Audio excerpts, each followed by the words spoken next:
Okay. I don't know if anybody's even picking this up now.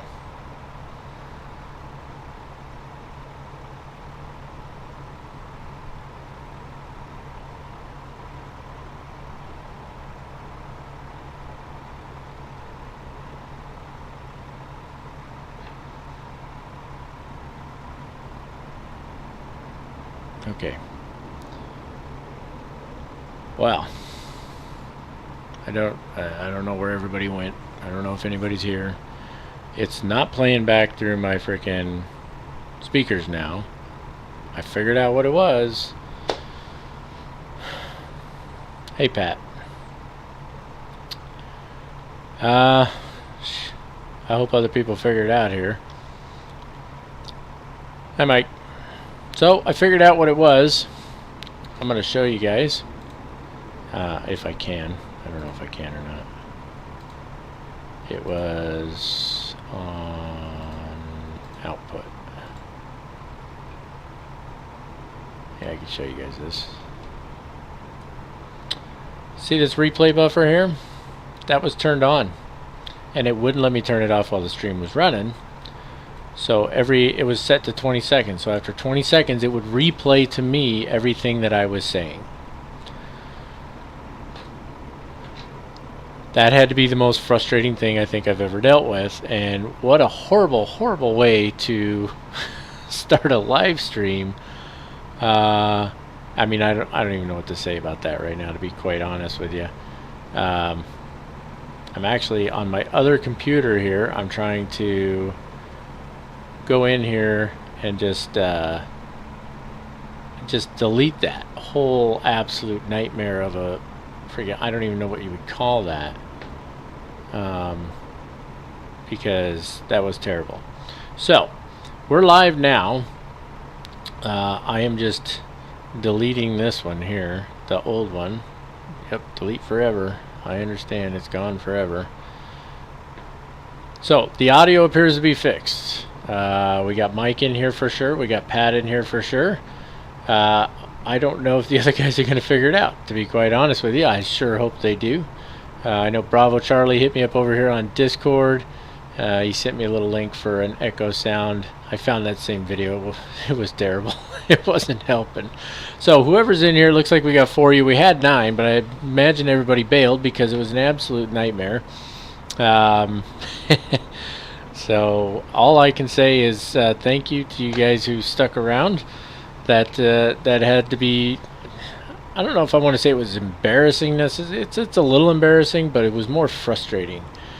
Definitely frustrating trying to deal with that. So we're up and running now. The sound is good, right? You guys let me know down in the comments there if the sound is good, if I need to turn anything up, anything like that. I will do so. Let me know if the picture looks good. You can see everything all right on here. Our lovely 777, which we're going to be flying today. We're going to go ahead with this. We're going to carry on because I have a purpose for this stream. It's not only to go live, which is something I haven't done in a long time, obviously, obviously. But I think we got that. We get the primary issue sorted out. So you guys let me know how the sound is. Let me know how the picture is.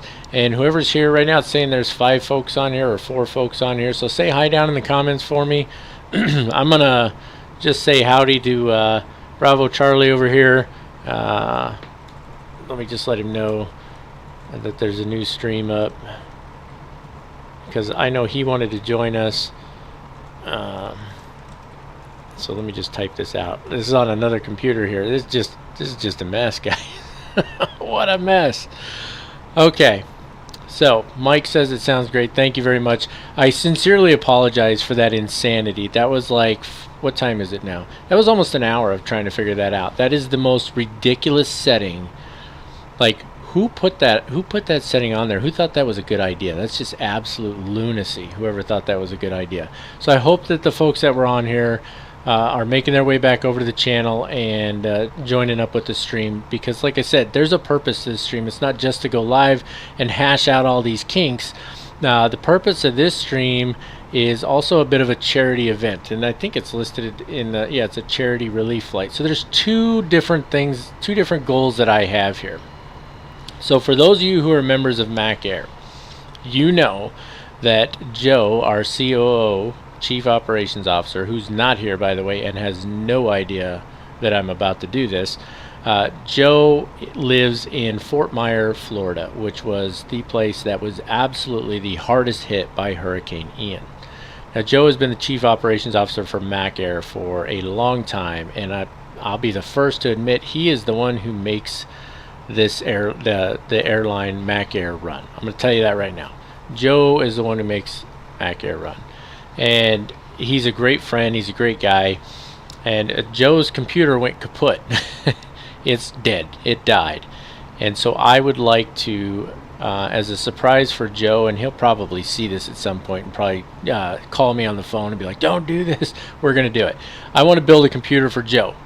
That's goal number one. And so I looked it up, and a good computer that's going to last Joe a long time is going to cost us about $1,800. So there you see it on there. You guys should see it popping up on the stream there. That's our goal tracker. Now, let me just check something out over here and make sure things are looking proper. If you look in the description below the video there, you will see, I'm just going to my channel on another page here, or on another computer, to make sure it's showing up there properly. If you go into the description down below, you will see where it says donate for Joe here. Okay, if you donate for Joe using that link there, it will update on this bar you see here.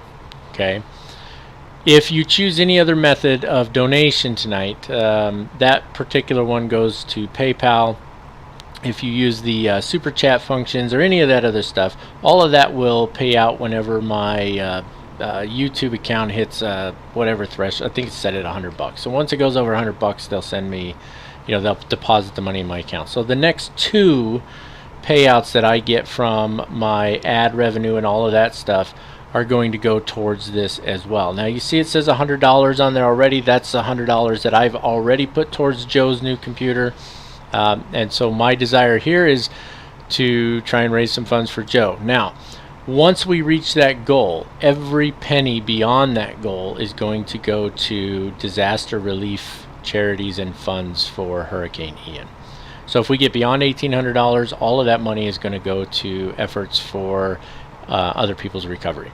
So that's my two goals with both this live stream and the future, whatever live streams we got coming up with the kinks hopefully worked out. Now I'm going to start live streaming once a week, probably Wednesday evenings until my work schedule changes, and then it's going to change to Friday evenings, which I'm sure will be more convenient for everybody else. So with all of that in mind, everybody who's down in the chat there, say howdy to me. Let me know you're here. I'm just checking Discord over here. Bravo Charlie ought to be back in here. And yeah, let's kick this off. So our plan for today, we have 3 flights. These are all flights that are related to the MD-11 flight I did down to KRSW, that's in the Fort Myers area.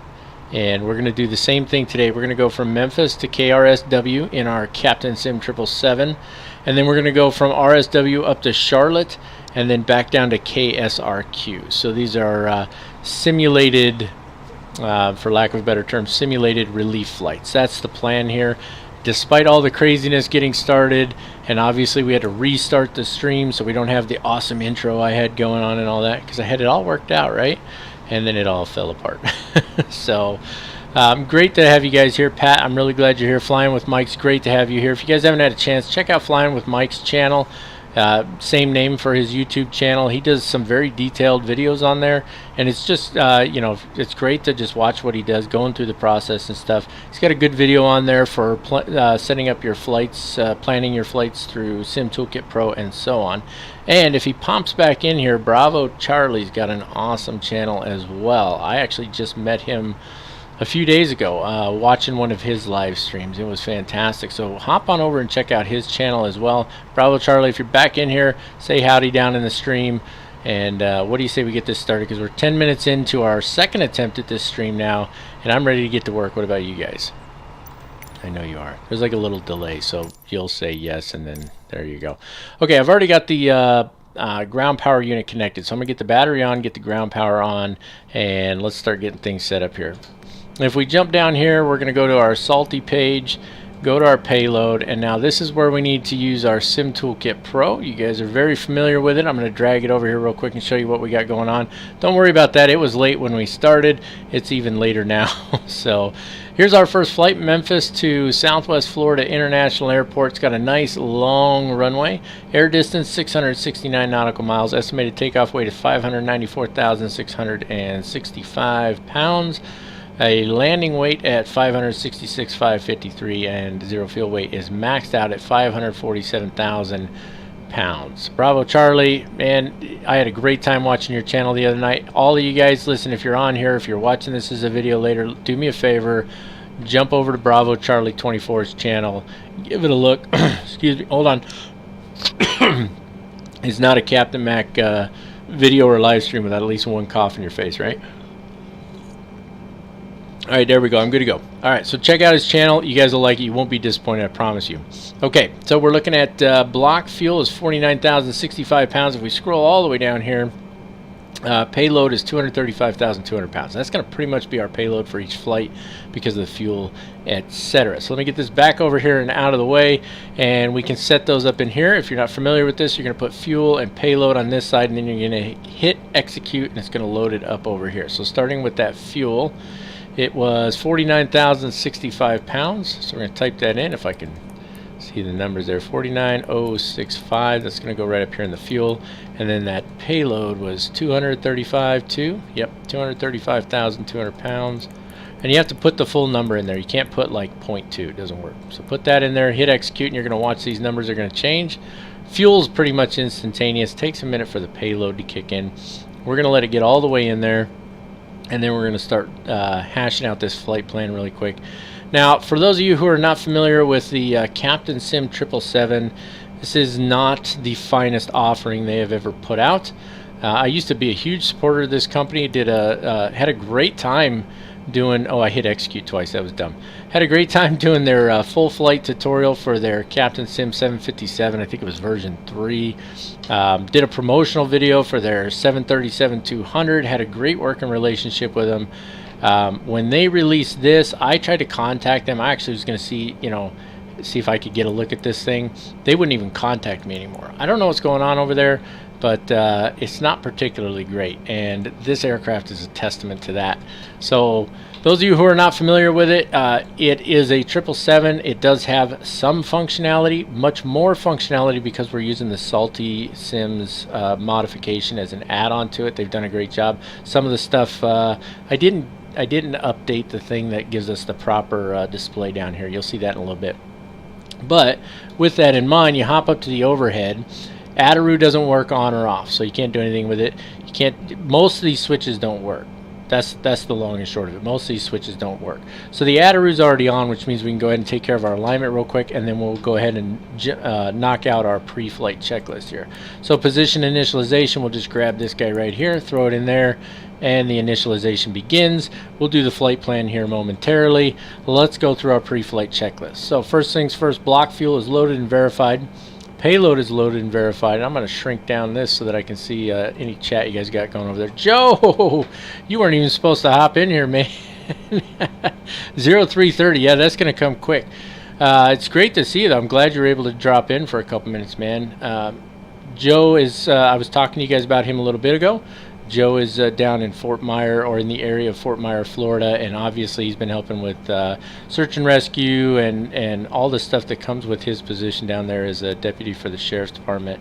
Joe has been a friend of mine for a long time. He is the Chief Operations Officer for Mac Air, and I just be honest with you, Joe's one of the finest folks I know. So everybody say hi to Joe down in the chat for me before he goes to bed. Wish him good luck and safe travels as he's out and about tomorrow, doing what he does out there.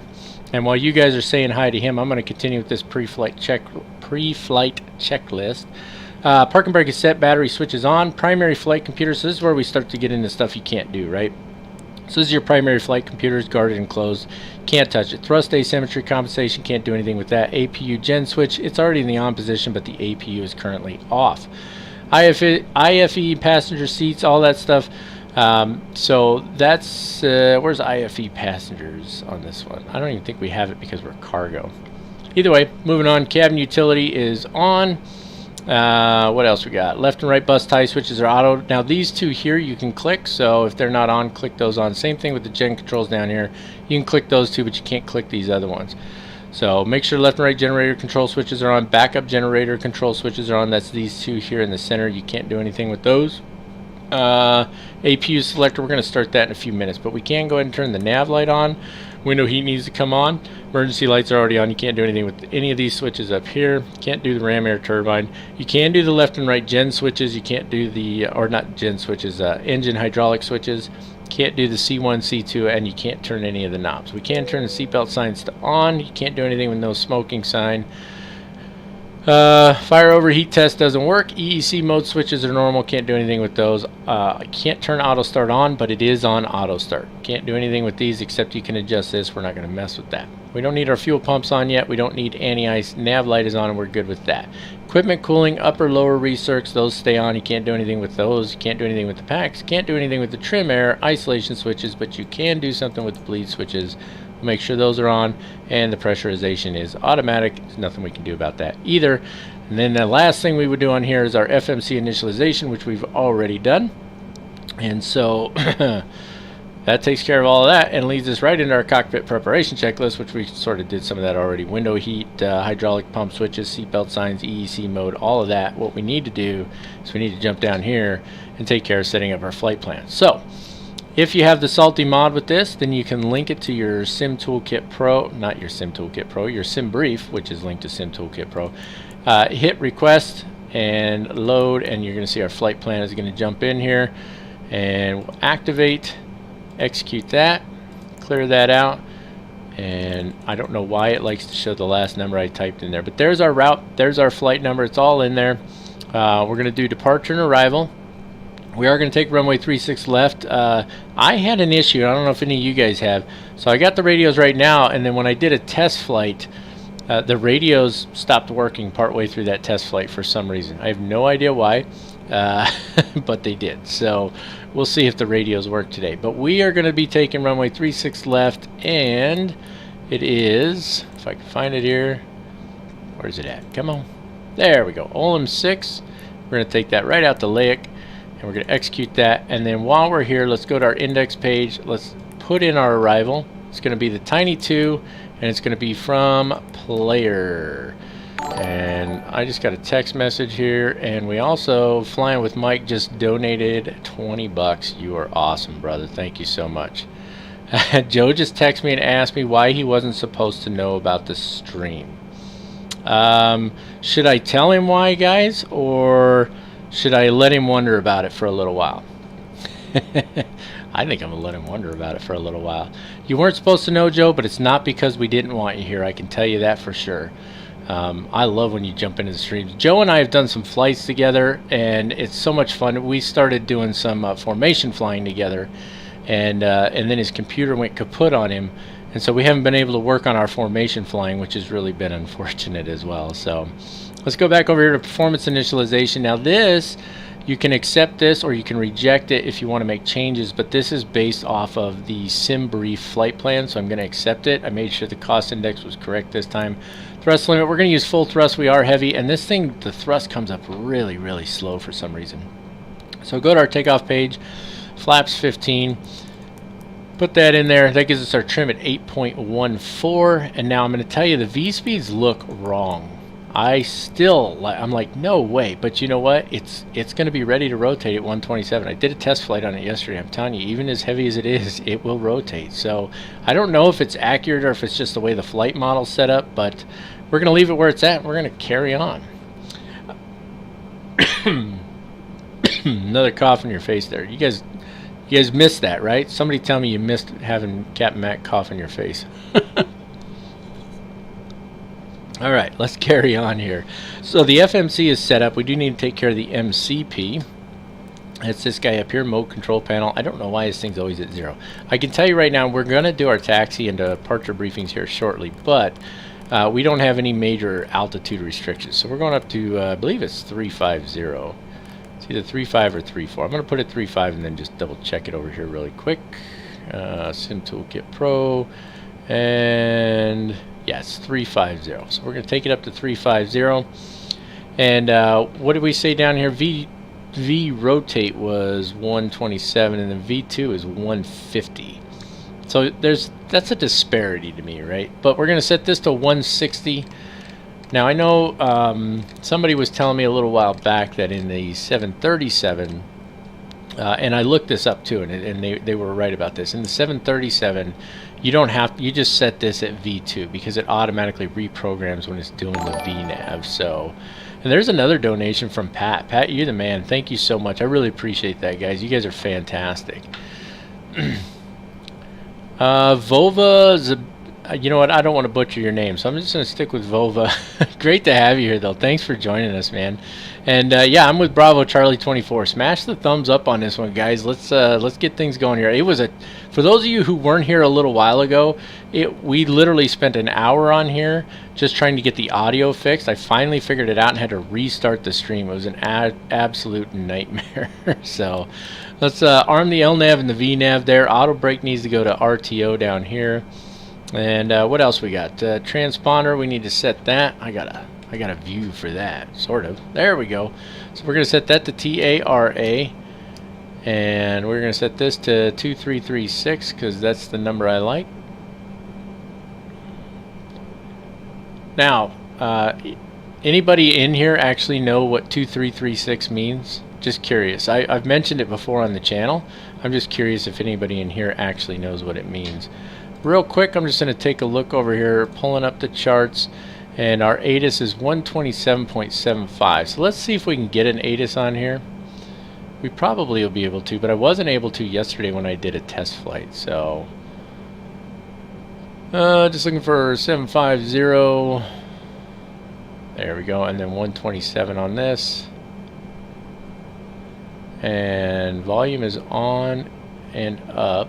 So let's see how it goes.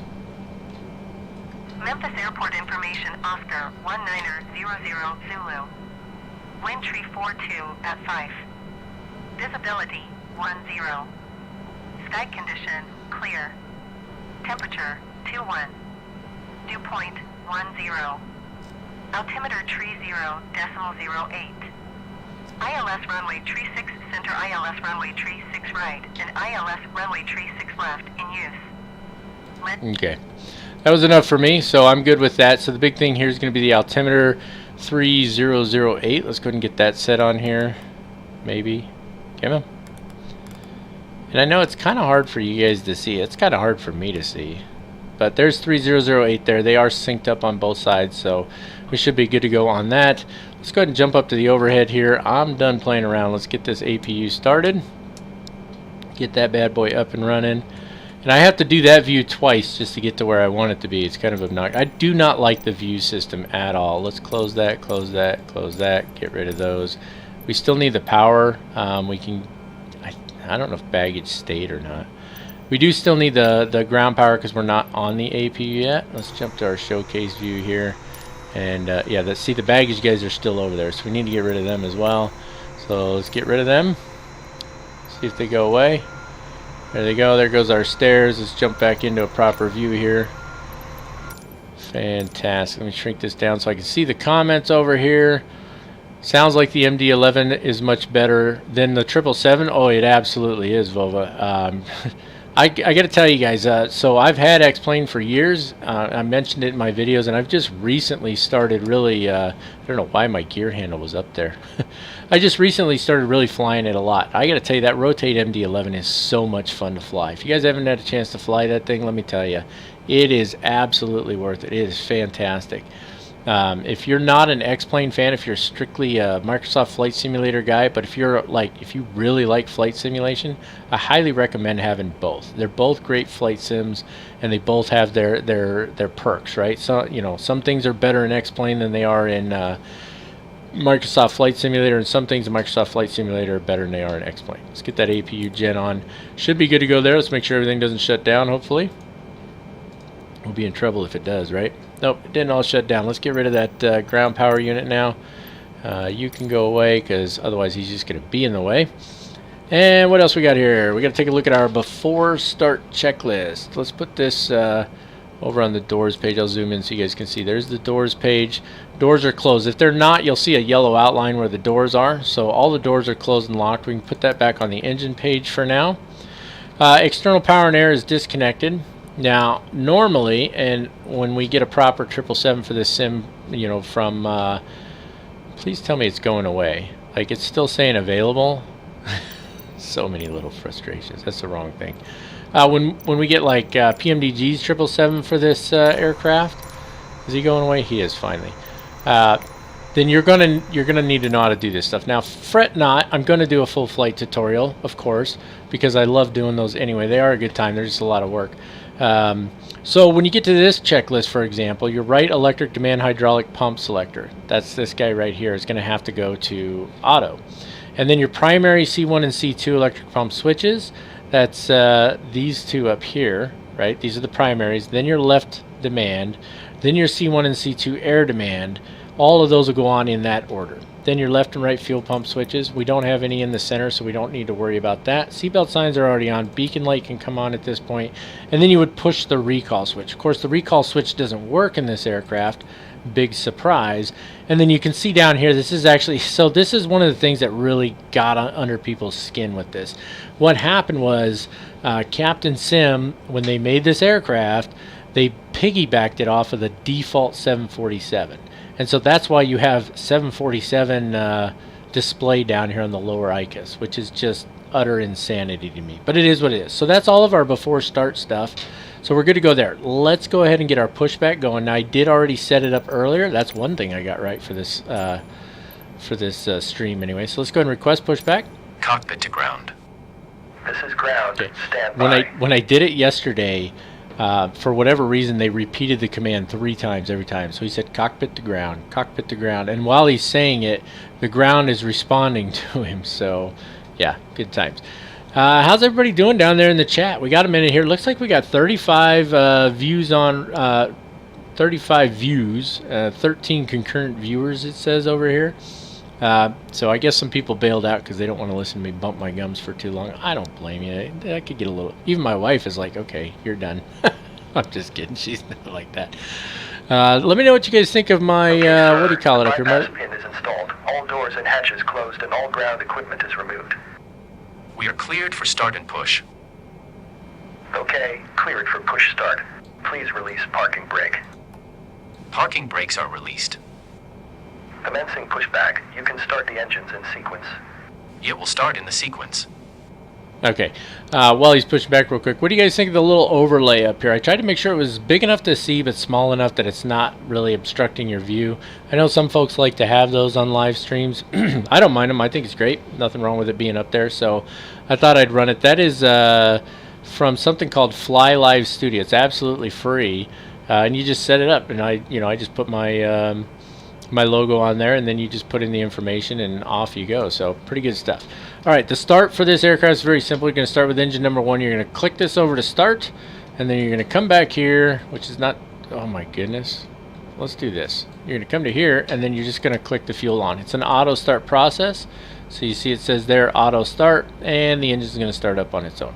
Of course, normally if I was doing a video at this point, I'd say, okay, I'm going to break away and I'll be back in a little bit, but we just don't have that opportunity, do we? Super Hornet driver. The pushback tool, is it fixed from that memory leak it was doing? So it doesn't seem to have the issue with the memory leak. I still don't trust it to zoom out. It used to be if I'd zoom it out, like the little airplane on there for planning the pushback would just like completely disappear. And then there wasn't anything you could do about it. You couldn't use it anymore unless you restarted your flight sim. So that was always very frustrating. So I don't zoom it out. I just, click and drag to where I want to go, and then I, click and put the plane there and call it good. So it's not as good as the better pushback from X-Plane by any means, but it doesn't seem to have the memory leak. I haven't had any issues with frame rates, and when I did my test yesterday, other than actually streaming, I had everything running that I have running right now, just to make sure that we wouldn't have any issues. So, yeah. We'll see how everything works out, right? Okay, we got a good start on engine number 1. Let's jump up here and get engine number 2 started because things are already taking forever here.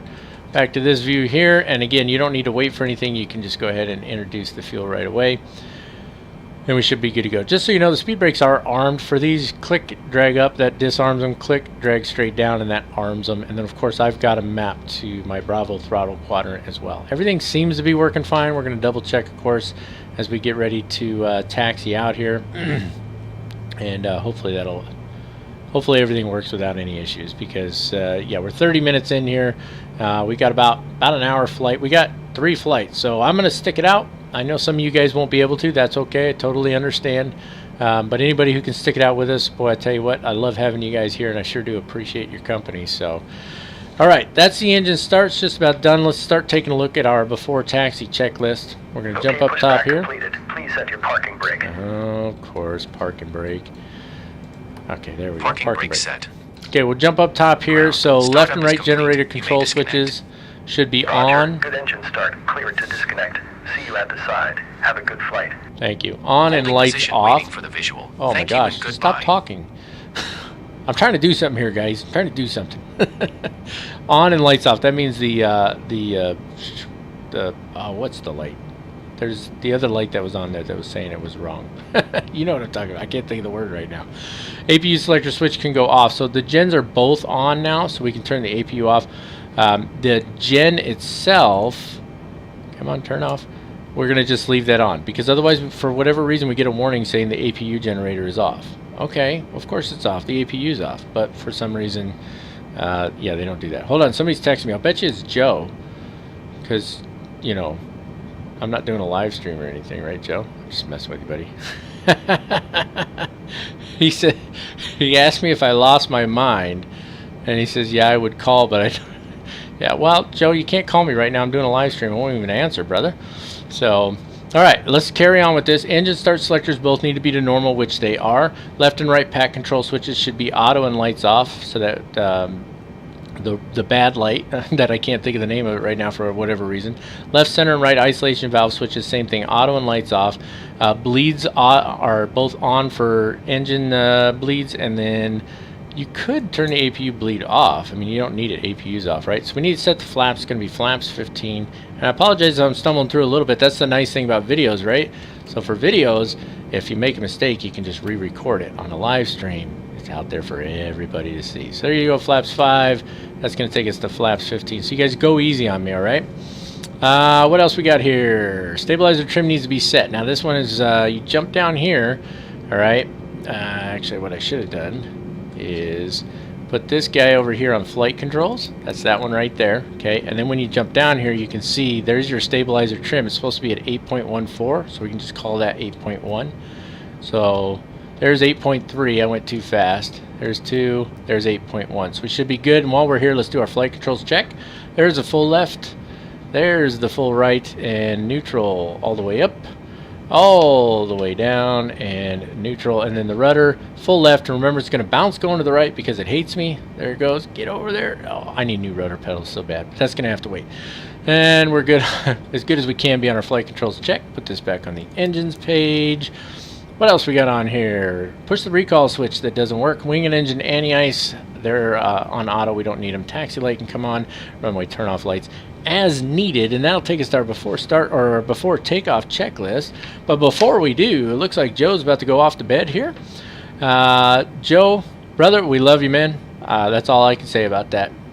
You really are one of the best guys I know, and you've been a great friend. And yep, I don't even know what else to say about it, man. You're awesome. So you guys do me a favor, say goodnight to Joe, and we're going to press on with what we're doing here, and we're going to keep doing this until we get to the goal that I want to reach here. So God bless you, brother. Be safe tomorrow. Call me if you need anything.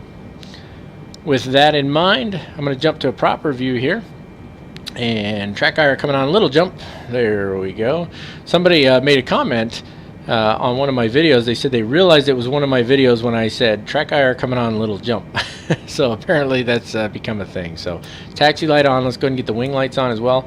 We do not need logo lights yet, but we are going to need them later. So let's go ahead and get that parking brake off. We got a good view here, and she'll start rolling on her own, but if we give her just a little bit of throttle, that'll get her moving nicely. And so we are going to 3.6 left, and so I'm going to let it just start rolling nice and easy here, and we're going to take a look at our taxi and departure briefings. So here we are. You can see we're starting to move our way down. We're going to come all the way down here. Just as a reminder, we're using Navigraph charts with Sim Toolkit Pro. We're going to move all the way down here to November, bang a left, and then we'll take November all the way down until we're holding short of runway 36 left. Now let me just make sure I'm not wandering off taxiway here. We were just a little bit. Let's get that back over there for you. And let's take a look at this departure briefing. It's going to be the Olim 6 departure. And again, it's runway 36 left for us. So that's this guy right here. So it's going to be out to Beale, Pyramid, Emacs, Hoos, and then probably out to Caslin, Olims, and then we're transitioning off at Laic. That's going to be our route. Now, top altitude is 5,000 feet. That's until ATC tells you otherwise. We're going to assume that ATC has already given us clearance. So while we're taxiing out here, let's just take a real quick look at our legs page, and let's make sure those match up nicely. So there's Beale, Pyramid, Emacs, Hoos, next page, Caslin, Olims, Laic. It shows it twice, and then it's on course from there. So we should be good to go. We're going to put this back on our takeoff page, just so that we have that there as a reference. And now we can go ahead and start picking up the taxi pace here. One thing I really like that Flight Sim has done here, that Asobo has done with Microsoft Flight Simulator 2020, is that they actually have elevation changes on the airfields now, right? That was a big thing in X-Plane 11. I think they even had it in X-Plane 10, although it was a little rough around the edges. But right now we're taxiing at I think 5 knots. We're slowing down actually. Now I'm actually going to turn these a little brighter here so we can see them. Can't see anything. So we're taxiing and we're slowing down, right? Because I have the thrust at 0 because we're going up a little hill here, right? So that's the thing. It was in you know, in FSX and P3D and all that, there were no hills, there was no slope to your runways, and so it really just, it didn't take away from the experience much, but it did take that aspect away from the experience. And so I just really like having the ability to, you know, to see the slope in the runway and know that it makes a difference. You know, when you're on your takeoff roll, like on this particular runway that we're going to be taking, on our takeoff roll, there's a little hump in the runway, and we're probably going to hit it before we get to rotate speed. And so the front end of the aircraft, you can see it that it gets a little light, and it makes a really big difference, you know. So I really like that. It's one of the things I really have always appreciated about X-Plane 11. X-Plane 12 has done a great job with it, and now we have it here in Microsoft Flight Simulator. So it just makes a really big difference, and I really appreciate that aspect. So so as we're taxiing along here, you know, we got looks like probably 11 people on here. So where's everybody from? I know where Pat's from. I know where Joe's from. You see it jerking to the left? It's that thing right there. See how it does that? I don't know why. I changed the setting and it still does it. I know where Pat's from. I know where Joe's from. I know where Bravo Charlie's from. But if you guys feel up to it, throw it down in the chat. Let everybody know where you're from. See where we're getting our views from here tonight. And I'm going to try and make an effort to do another live stream next Wednesday around the same time, although next Wednesday we'll start completely on time because we shouldn't have all the issues that we had tonight. And then in November, my work schedule changes to where I will have Fridays off. Right now I don't. So once I have Fridays off, I'm going to start doing Friday night streams, I think. Probably just about every Friday. Now, obviously, there may be times when I can't. And they're always going to be a little bit later in the day. I know for folks on the East Coast, that can be a little frustrating. But it gives the opportunity for folks on the West Coast and in other parts of the world, hopefully, to get an opportunity to join us on the live stream as well. So hopefully all that'll work out. And I hope that I'll see all of you guys there for all of those as well. It is really, really quiet in the chat, guys. Did everybody disappear? You guys fell asleep, didn't you? That's what it is. You fell asleep. Man, that's tough. That's rough. How do you think that makes me feel? Falling asleep in the middle of my live stream. I'm just kidding. If you guys fell asleep, that's that would be kind of funny, I suppose. All right, we're going to hang a left up here. They have this thing you can do with Streamlabs, and now that I got, I've liked everything about Streamlabs up until, I wish it stopped jerking to the left, up until my issue with the sound earlier. I've liked everything about it, but they have this thing you can do where you can like set up a game like in the chat, which is kind of crazy. Oh, you know what I forgot to do, you guys? It's not that I completely forgot. It was partly intentional. Let me get across the runway here. And I'm going to show you what I'm talking about. It's the FSL, is it FSLTL? FSTL? It is FSLTL traffic injector. And the reason that I didn't already have it running was because I wanted to show you guys what it looks like, right? So some of you have probably already seen it. Obviously, we'll normally just have it running, but it's really, really cool. I really like it. And I noticed negligible frame rate hit at all. So let me just, if this thing will just stop jerking to the left, we'll be good to go. Okay, so I'm going to start it up here, and this is what you get, right? And so I'm going to type no because I don't want to make changes, hit enter. And then I'm just going to, it takes a minute. I'm going to spread this out. And so right now we don't have any traffic in here. Let me move that down so I can at least see where I'm going. That's why. Because for whatever reason, you see it keeps kind of jerking over to the left. It's really obnoxious. But I just want you guys to see that. Normally I wouldn't obviously have that running on there because that's just obnoxious. But give it a second here, and there it goes. It's starting to put aircraft into the sim. So let me move this over here and shrink it down. And then if I jump outside here, we'll go to showcase here, and then let me just go up. And we can look around. And so we should start to see, like, there's some FedEx aircraft coming in. It's not putting a lot in. I don't know where it pulls the traffic from, but there's some over there.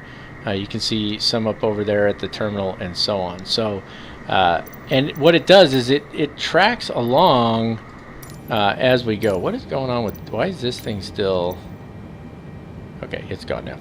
And we're on a hill here, and that's why we stopped.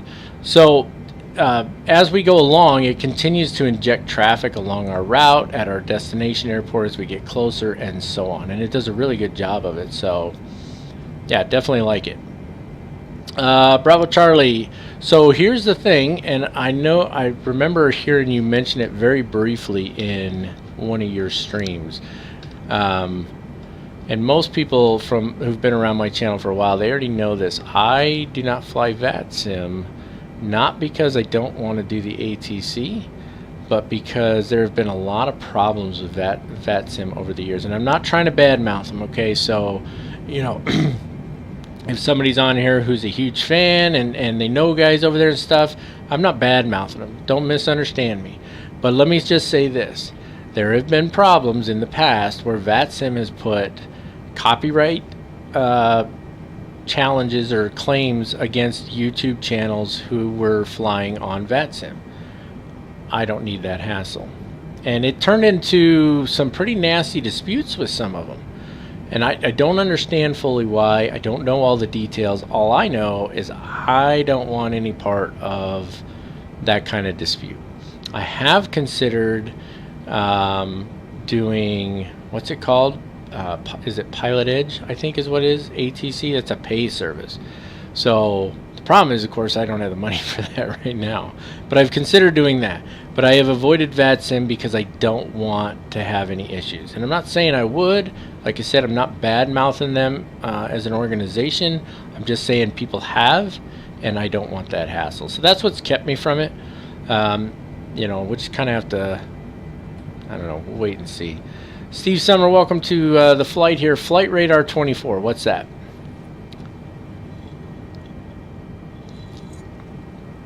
That was me taking a drink, by the way. That's why we looked up at the ceiling there, or the overhead. And we're just taxiing along. I don't want to go too fast because my it's just acting up. I am not on VATSIM anymore, Bravo Charlie. I used to be, but I went away from it because when I started making videos, right before I started making videos, is when a lot of those disputes started happening. And so when I made the decision to make videos, I decided, you know what, I'm not going to mess with the ATC because I just don't want that. I just don't want to deal with that. Especially when you're a new channel, you definitely don't want to deal with that, right? So I just avoided it. I really wish that thing would stop jerking to the left there. I'm going to just, I hate to do this in the middle of a stream, but this is driving me cuckoo for Cocoa Puffs here.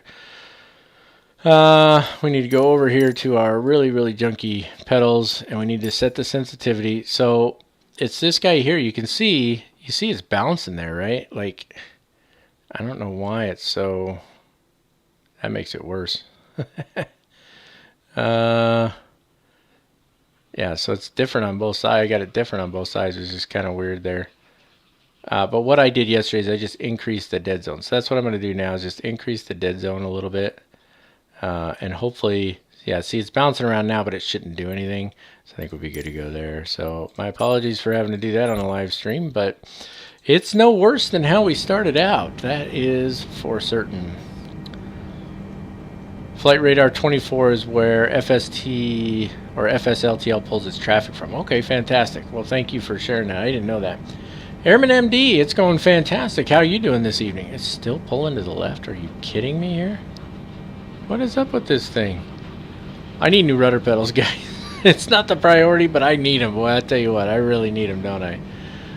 Is it still doing it? It's not doing it, so I don't know why it went all to the left there.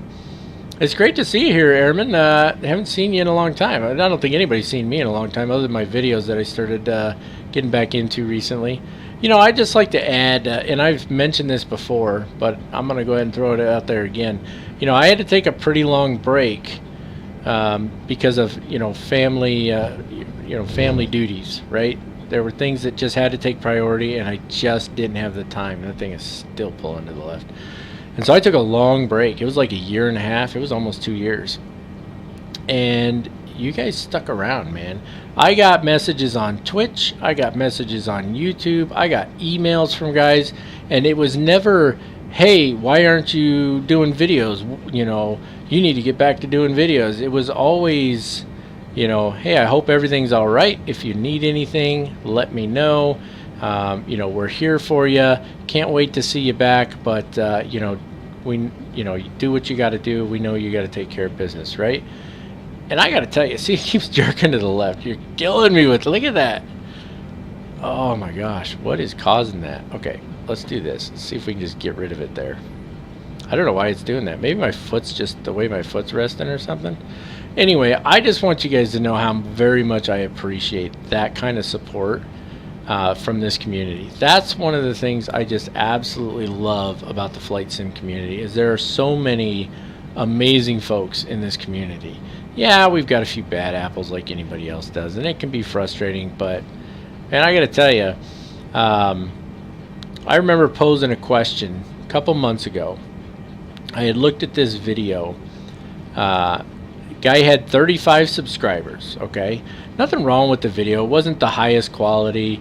Not trying to toot my own horn or anything, but I would argue that my video quality is a little bit better than his was, right? But it wasn't a bad video. And he had like 20,000 views in like, I don't know, 2 days. When I first saw it, it was at like, it was like 5,000 views in like an hour or something. I was like, you gotta be kidding me. Like, how's that even happen, right? So somebody put a comment down on the video that I mentioned it in, and they mentioned this website. I'm not going to say what it is, doesn't matter. But essentially what it is you pay to get views and subscribers and so on. And I thought about it briefly, and I mean very briefly. And I thought, I have over 9,000 subscribers, and every one of them subscribed to my channel because they wanted to subscribe to my channel. Not because somebody paid them to do it, not because I paid somebody to pay somebody to do it. They subscribed to my channel because they wanted to subscribe to my channel. Why on earth would I want to pay for subscribers? Because the subscribers I have all want to be here. Yeah, if you guys leave here and there, that's fine. I don't have a problem with that. We don't have any traffic inbound. I was just double checking that there. So we're just going to roll right onto the runway here. Yeah, some people leave occasionally. That's fine. Some people, maybe they're just not into the content anymore. I don't know. But overall, I've got, almost 9,200 subscribers, all of who chose to be here. That thing is just, look at that. Look at that tiller there. It is going bonkers, man. These pedals are just having a field day right now, aren't they? So I don't want to have subscribers that don't want to be here. What's the point in that, right? I know why people do it. They want to get the views, and you know, they want to get the ad revenue, and they want to get whatever comes with it. I didn't do that. I'm not going to do that. Oh, we got a donation there. Airman MD, 20 bucks. You are the man, sir. Thank you so much. I don't know if you, I don't think you were on at the beginning, Airman, when we were talking about what that's for. But if you had a chance to go back and look at it, you'll know it's for my friend Joe. He's the Chief Operations Officer for Mac Air. Great friend of mine. He is down in Fort Myers, Florida, which was the area hit the hardest by Hurricane Ian. And Joe's computer went kaput, and Joe can't, I mean, he doesn't even have time to think about doing anything right now because he's so busy helping people out. He's out doing search and rescue and stuff like that with the sheriff's department.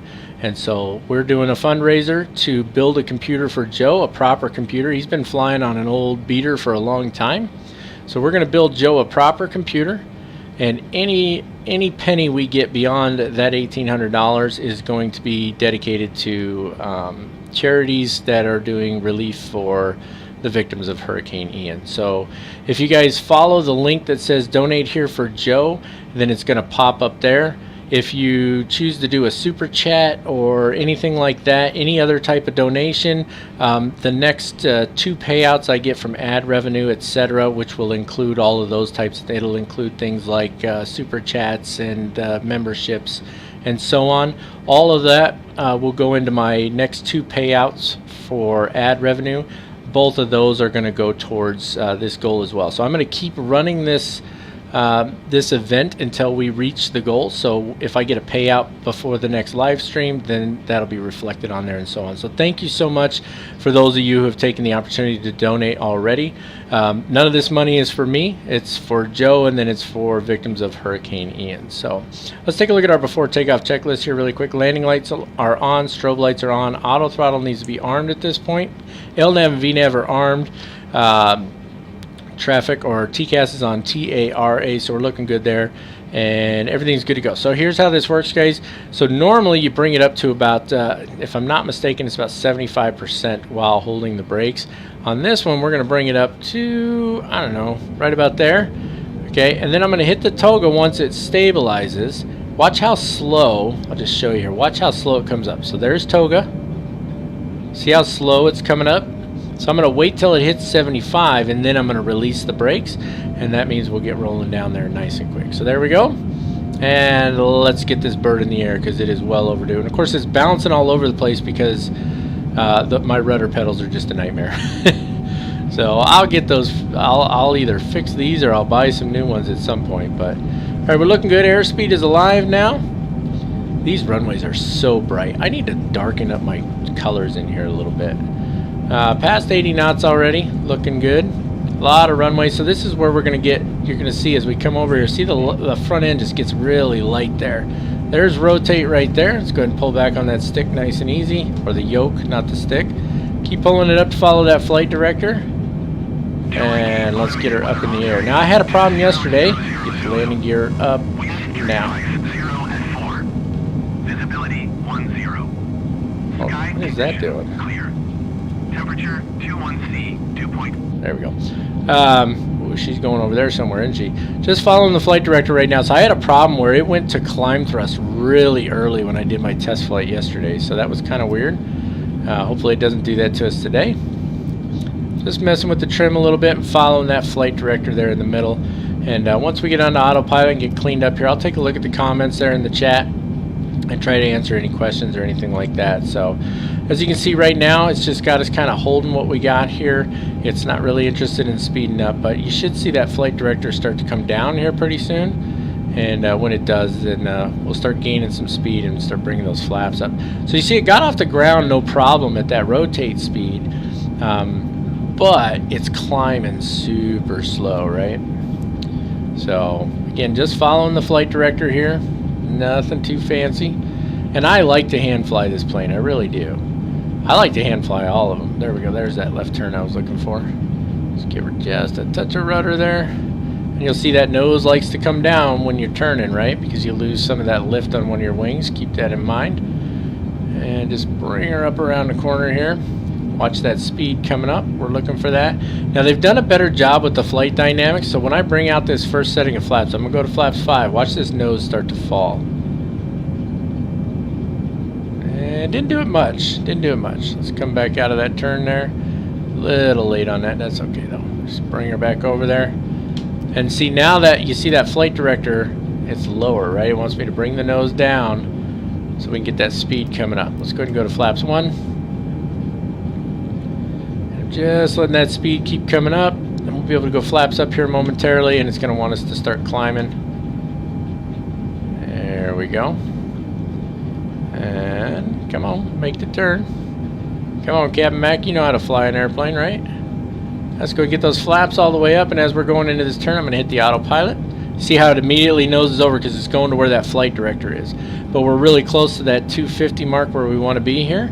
Right, so I'm not worried about it nosediving, but you got to watch it on this airplane. It will nosedive on you if you're too far from that speed, that target speed.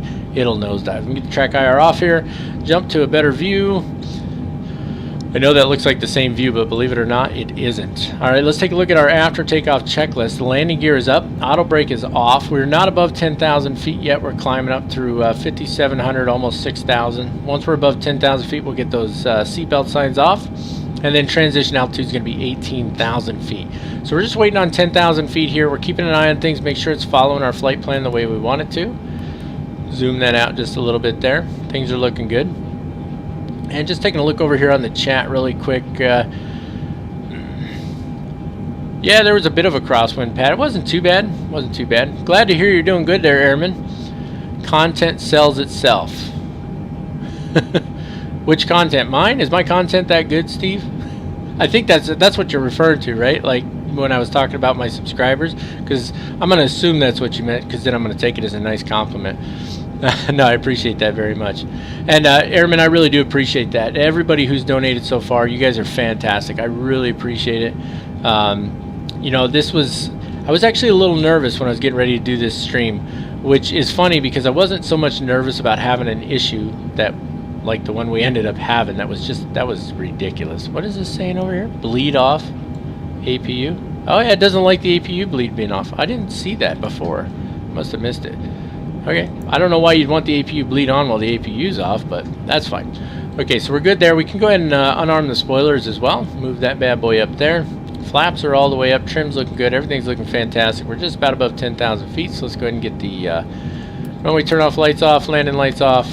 And let's get cruising here. There's an airplane there. So this is what I love about this traffic injector, is it puts them in there. And you can see it at any time. You do have to leave that thing running. I think that's probably the one downside. If you don't have a system that can really support it very well, it could cause you some issues. So you maybe want to lower the amount of traffic or something like that. My system's not having any problem with it, so I'm going to stick with what we've been doing. So... but anyway, yeah, so far it's looking pretty good. Like I was saying though, I was a little nervous, and I wasn't nervous about having a stream problem, even though that's what we ended up having. I don't like asking for money for anything, right? And even though this is not for me, a lot of people take that a certain way, and I get it. I totally understand, right? Because there are a lot of people that they're just looking to get money out of people. But I've committed myself to this. Joe really is one of the best guys I've ever known. I've watched him time and time and time again just give of himself to make sure that others have what they need, right? He's always taking care of others, and he's given up a lot in order to do that, right? So he gave up a lot for Mac Air, and he could probably have gotten a new computer a long time ago, but he gave that up for something else and for someone else, and he's always doing that. I'm blessed. I'm very blessed, and I have a really good computer that I was able to build, and I'm really grateful for that. And if I had the money, I would just buy it myself. I would, flat out. But for those of you who don't know, I have 9 kids and 1 on the way. So I don't have a lot of money available to me. Otherwise, I would gladly buy the parts and build a computer for Joe myself. But I want to build Joe a computer because Joe is one of those guys that deserves it. He deserves somebody to do something nice for him, because he's always doing something for somebody else. So for those of you who were able to contribute, and listen, if you can't, I'm not talking bad about that. Not everybody can pitch in, but for those of you who can and those of you who did, I'm very grateful for that, and I know that Joe will be as well. And the system that I'm going to build for him is going to be awesome. I got a couple of features I'm going to put on there that are custom. They're not going to cost anything. It's stuff that my daughter's going to do that's going to make it a custom rig. It's going to be really, really cool. I know Joe's going to absolutely love it. He's going to flip out when he sees it. And so I'm just really excited about being able to do it.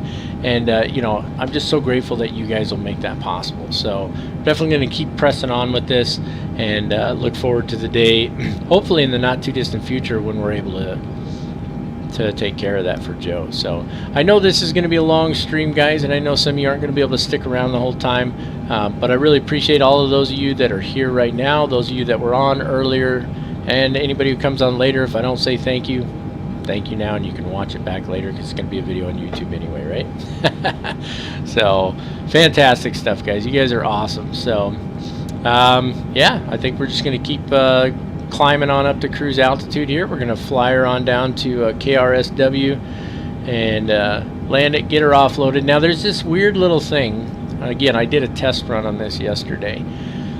So here's the issue. If I try to just do a turnaround, which is what would be the proper thing to do here, just do a turnaround, what's going to end up happening is all of this will get really blurry. And the aircraft, even if I cycle the flight directors, the aircraft does not reset everything.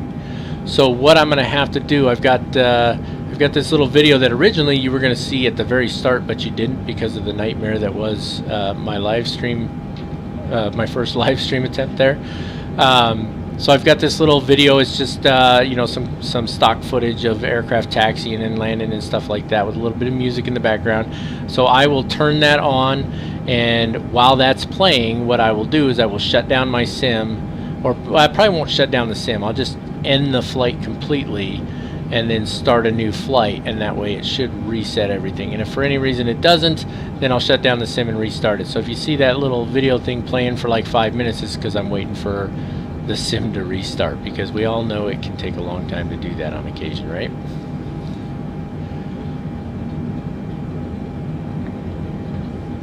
Man, that chat is quiet, fellas. Just enjoying the smooth talking tones of Captain Mac.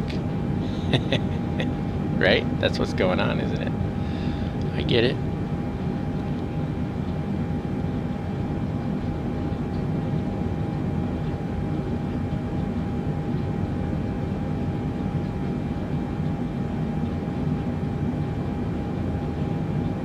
So nobody went on there and said where they were from. I noticed that, in case you guys thought I wasn't paying attention.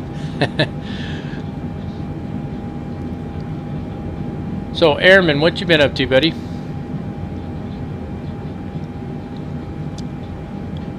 See, I'm not like some of those streamers like Osflight Simmer, who's got a great channel, by the way. If you watch one of his live streams, I mean, the chat's just non-stop because there's like 500 people on there at once. I don't think I've ever had a stream with that many people on at once. We got 14 people on right now, which is fantastic. While we're cruising, making our way up to cruise altitude here, what do you say we jump to the outside? I love this. I'm going to go to this drone view, and it's going to be wonky. Yeah, see, like, where's the airplane, right? It is... I have no idea.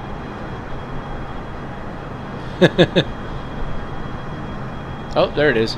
Yeah, see, we ended up on this weird wonky view. That I didn't change the camera. It's in the same spot it was while we were on the ground, but it just ends up in this weird wonky view because the camera stays where it's at even as the aircraft moves. So let me move this down here over, because we might as well have a nice view, right?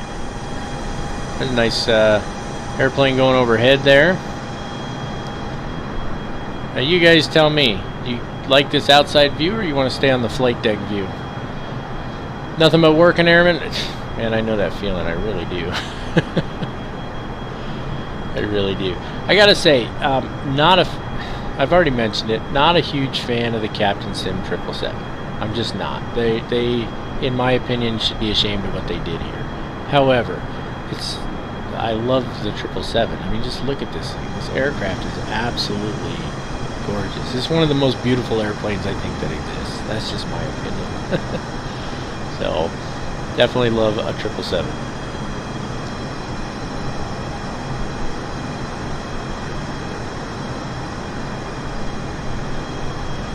So listen, if you happen to be watching this as a video later on and you weren't able to join in on the live stream and you want to donate, you can click that same link.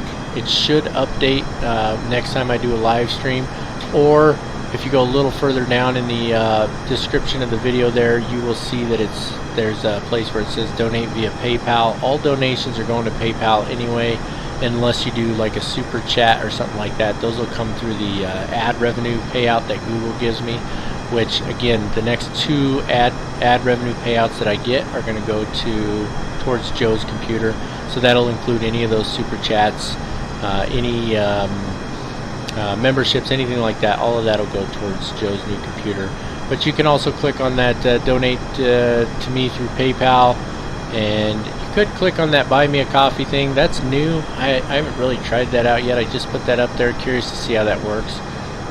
But it's got to have $100 before you can pull the money out, and they do take a fee, whereas PayPal doesn't. So PayPal is probably the better option there. You got a few in there, Airman. Where'd you fly to?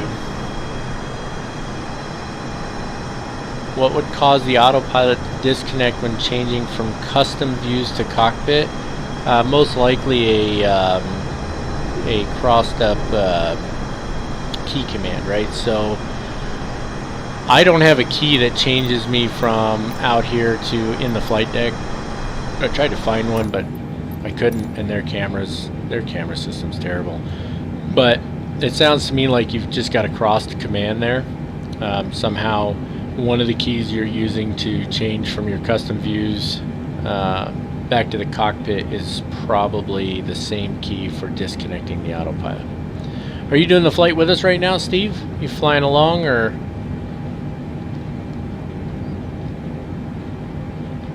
You know, while I'm thinking about it, I meant to ask this earlier. We got just 9 people in here right now, which is fine. Just out of curiosity, though, out of the 9 of you that are in here, who would be interested in doing a live stream where you guys fly with me? So, like a group flight on a live stream. I'm pretty sure Bravo Charlie would be into that. I know he's looking for some group flights. But I'm just curious if anybody would be into that. Because that might be something that'd be fun to do.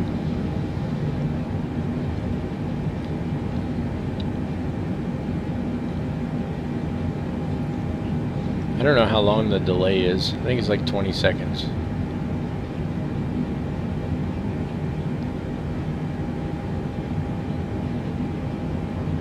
You guys should have seen the text that Joe sent me. He's just like, he's floored by what we're trying to do here.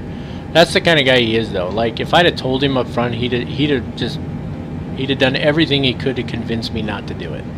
He'd be like, no, don't do that. I'll get it figured out. Which he probably would eventually. He's a very resourceful fella, but no, I like it this way better. Work watching on the phone. I love it. Oh, you work the second shift? If you don't mind us asking, Steve, where do you work at? I watch live streams at work when I can as well. It's a good time.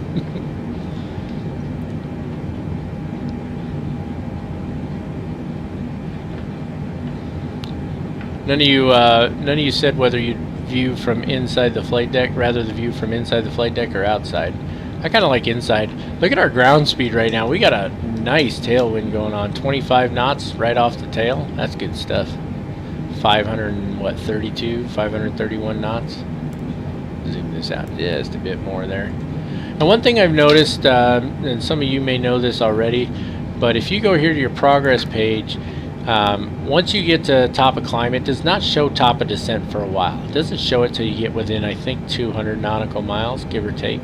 So that's just something to keep in mind here. Also remember, we haven't set up our approach yet. You can pull weather from in here. I don't know if it'll pull it this far out, but if you go to FMC COM, go to requests, and then ATIS, and then we want our arrival ATIS. Let's see if it pulls it. So the request was sent. It tells us there's an uplink, so we'll just clear that off, and then under messages received. So currently the ATIS is not available, but I know you can pull it because I've pulled it before. So we'll just go back here and we can erase that because we don't need it. And then we'll just go back to the FMC for now and go to our progress page, and we'll just sit on that for the time being. Oh, nice. Shuttle driver for a hotel chain. I wonder how many people you deal with that are just complete nutcases, and how many you deal with are, you know, just really happy to be like on vacation, having a good time. Because I work at the airport, and I have to interact with passengers quite a bit, and it's so crazy to me. The difference is, you know, some people are just super nice, easy going, you know, you just love chatting with them, and then other people are just, it's like you know, you scuffed up their shoes the second you saw them or something. They're just constantly angry. Oh, you got into the Pro Division, Airman? That's fantastic. You do a live stream if it lines up on your days off? What are your normal days off? For those of you who don't know, when he talks about pro flights, over at Mac Air, so there may be a couple folks on here who don't know, I'm the CEO for Millennium Aviation Company, or Mac Air. It's a virtual airline. We were the first ones to have several divisions you could fly from on a single profile. Now, a couple of airlines have tried to copy us now, and that's understandable, right? They say, what do they say? Copying you is the biggest form of flattery. There's a nicer way to say that, but my brain doesn't want to work. Either way, we started out with, I think, 3 divisions, if I remember correctly. We have 5 divisions now. Hold on, or I'm going to cough in your face. There we go. So we have 5 divisions now. We've got our open division, which is fly any airplane you want, anytime you want, anywhere you want. You don't even have to depart from the last place you landed. We got cargo division, which is all cargo flights. Same rules as the open division. You can fly from anywhere, anytime, any aircraft you want, as long as the airframe is on our airframe substitution chart, appropriate for the flight, all of that good stuff. We've got a charter division that allows you to, if the flight's not available and you want to create it, you can. You go in there and you create a charter flight, and you can create it, depart and arrive wherever you want, whatever aircraft you want, and so on. We've also got a historical division, which is all the old iron, right? So we've got original routes in there from the old Constellation, DC-3s, all the way up into the jet age. And pretty soon it's going to include things like probably the MD-11 and even the 747. Sad to say, it's going to become historical soon. And so we've got that historical division, and some of those old routes are fantastic, right? And then we've got our professional division, which is a very detailed, very structured process, right? So in the pro division, you have to take exams, you have to do flight exams with a live examiner, right? So somebody actually gets on with you and goes through the exam with you. And that's what you have to do to be able to rank up. And you can only fly aircraft that are at the rank that you're at. You can't just fly anything you want, anytime you want. So really great stuff that we got going on over there. If you haven't had an opportunity, check us out at macairvirtual.com. And just a heads up, and some of the guys already know this, but we are in the process of starting the build on a new website. We're kind of rebranding. Still going to be Millennium Aviation Company, but we've changed up a few things, and we're going to be doing a new website soon as well. So don't mind that our website looks a little old and outdated. Everything works just fine, but we are going to be going to a new website pretty soon. We're really looking forward to that. Very excited about it. So check us out, macairvirtual.com. That's where Joe is the Chief Operations Officer. Pat's a member over there. He's also part of the staff. He helps keep things running. Pat's been around a long time. Great friend of mine. Love him to death. Airman's been over there a long time as well. I don't know if anybody else, who else on here is a member over at Mac Air, but it's a great virtual airline. One of the best groups of guys I've ever been around, especially in this community. There's so many great people, but I mean, this is the group of guys you want to be around, I'm telling you. So where are we at here? Pat's up for a group flight. Pat's all about the group flights, I know that. That's fantastic. I'd like to do, I think, a group flight as a live stream. I think that would be pretty darn cool. What else we got here? Weddings are the worst on Saturday nights. Yeah, I can imagine that. Drove the shuttle for 10 years from the airport. Man, that's a lot of weddings. That's probably what that is. Usually get 10 days off at a time. So what are you doing for work now, Harriman? You may have told me in the past, but my memory isn't always that great. So if you don't mind sharing, you don't have to, of course.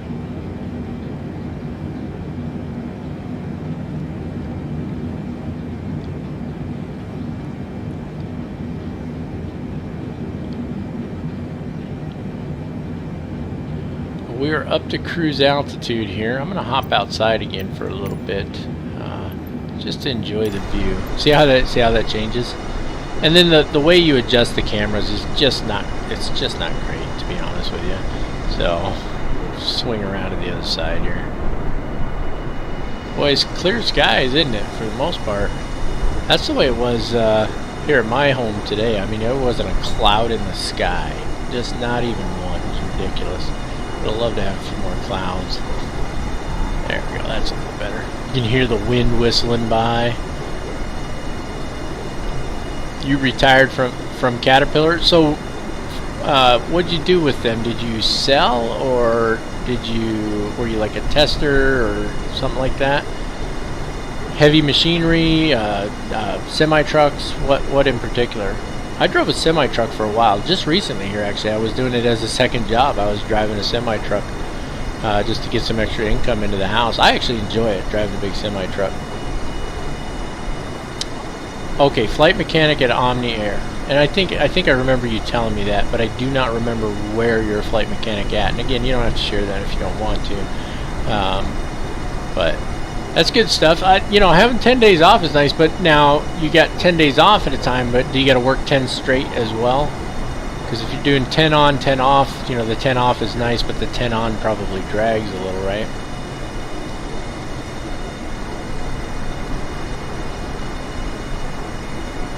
Just taking a look over here at our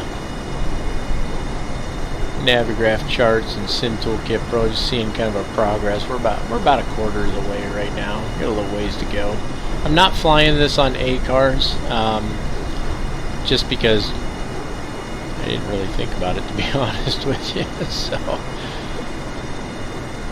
if you guys are not familiar with Sim Toolkit Pro, it's a great little program. I know I was talking with somebody the other day, I won't say who, they know who they are, and they use a different program that I hadn't heard of before, and they hadn't heard of Sim Toolkit Pro, which I was genuinely surprised on both counts that I hadn't heard of the program they were talking about and that they hadn't heard of Sim Toolkit Pro. Does that camera just gradually move or something? But it's a great program, guys. It really is. I'm very impressed with it. I also love Navigraph charts. You guys know that I've partnered with Navigraph, a great group of guys over there. I mean, it's nothing super special. I'm honest and upfront. What they do is they give me, basically, I get my subscription for free, and in return, I promote them by the only thing they require two things from me. It's not all the talking I do. They require me to show their logo, and they require me to remind folks that they're for flight sim only, and so I got to make sure that little red flight sim thing shows up down there, or red for flight sim only thing shows up. I'll show you what I'm talking about here real quick. Pull it up. We just get this is going to be our arrival. We'll brief this in a little bit. So that's all they require, is that this shows up, and that the whatchamacallit shows up, which you'll see it on that little sort of cinematic thing I do when I'm switching out for the next flight. You'll see what I'm talking about. That's all they require. They don't expect me to try and sell it or anything like that. And they do want a link in the description of the video, which all makes sense. As far as I'm concerned, it makes perfect sense. But I really appreciate that they were willing to work with me on that, right? Because a lot of the really big channels, a lot of times they get hooked up constantly. All the developers want them to do their products and stuff like that, and I understand. It's an exposure thing. My channel's not a huge channel, right? So I really appreciate that they were willing to work with me, and so I like it. I think it's fantastic. But I've used Navigraph charts for years anyway, and I would use them even if they had decided not to work with me. It's a great little program, and if you want to have realistic flying, you got to have charts. I mean, that's just all there is to it. You got to have good charts. So, what do we got here? Machine operator in the factories. Okay, all the large tractors. 40 years with the company. Wow, that's awesome, man. That's good stuff. On the road for 20 days straight. and then off for 10. But you like that? Okay. Yeah, I mean, if that works for you, that's fantastic. My son-in-law, he's not making as much money as he thought he would. He's an electrical engineer, and he thought he'd be making a little more coming out of school, which I understand. But I got to tell you, the job that he's got, the way they treat him there is just amazing. I mean, you just can't beat having a job where the company takes care of you and you like the work and stuff like that. And I know that for him, it's just fantastic. So, Don Thomas, my man. Hey, everybody, do me a favor. Say hi to Don Thomas on there. He is my neighbor, and he is one of the finest gentlemen that I know. He really is. Don and I, we get an opportunity to fellowship together, Christian fellowship, every Thursday. For my schooling, he is currently my ministry supervisor, and he's just been a blessing and a great friend to me ever since I met him. Great guy. So definitely do me a favor and say hi to Don down there. I asked him if he could drop in, and I'm so glad that you did, Don. I think it's fantastic. We're going to be on here a while. I don't know how long you can stick around, but it's good stuff. He's been meaning to get a look at the channel anyway. Him and I are kicking around a project for my channel where he might do some music for me. Don, in addition to being a minister, writes his own music, and he writes some beautiful stuff. He really does. So great guy Don is. CH, my real world flying has been a big fat goose egg. That's what it's been. We moved, for those of you who don't know, I moved all the way across the country, and when I was living in the Phoenix area, I had a friend who owned a flight school, and I did some work for him on the side, and I got to fly for free, which was fantastic. And I don't get to do that here, and it's about $200 an hour wet, so I haven't flown in the real world in a long time. So Steve, yes, we absolutely, I am a Christian, you betcha, and Don is as well. So I don't know what PTL means though. But yeah, I am a Christian. I'm making a point to share that on my channel. Some people don't like it, and that's fine. But I'm not ashamed of who I belong to, and that's Jesus Christ. So, and I'm always grateful to meet other Christians as well.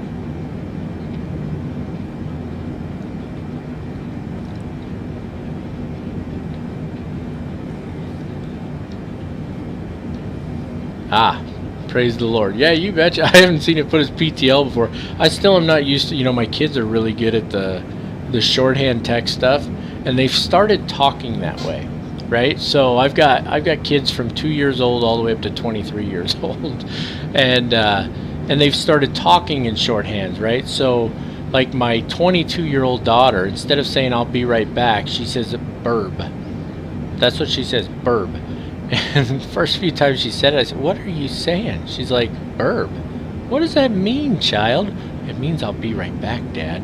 Well, why don't you say that? Like, you know, my 10-year-old, oh, well, he's 11 now. My 11-year-old son, he does that constantly talking, and like, he says the weirdest things. I can't even think of some of them right now. I'm just like, what is coming out of your mouth? This is not English. What are you trying to say here? It's just hilarious to me. So I didn't even think of, yeah, praise the Lord, absolutely. Something in the water, yeah, just something in the water, something in the video games and the phones and all of that. I'll tell you what. Hey, how's it going, Chris? Welcome to the stream. You missed all the excitement when the stream was an absolute nightmare. I couldn't get the sound to work right. I had to actually end the first stream after almost an hour of trying to figure it out. And you know what was really awesome though? So many of you guys that are on here right now is still stayed on throughout like this whole hour of me trying to get this stream working properly. You guys stayed on the stream with me and helped me try to sort it out. That was just awesome. And I finally got it figured out. So here we are, about 1/3 distance of our first of 3 flights. So I guess if everybody gets super bored, maybe we'll just do the 2 flights tonight and call it good. So, but it's great to see you here, Chris. Where are you coming here from?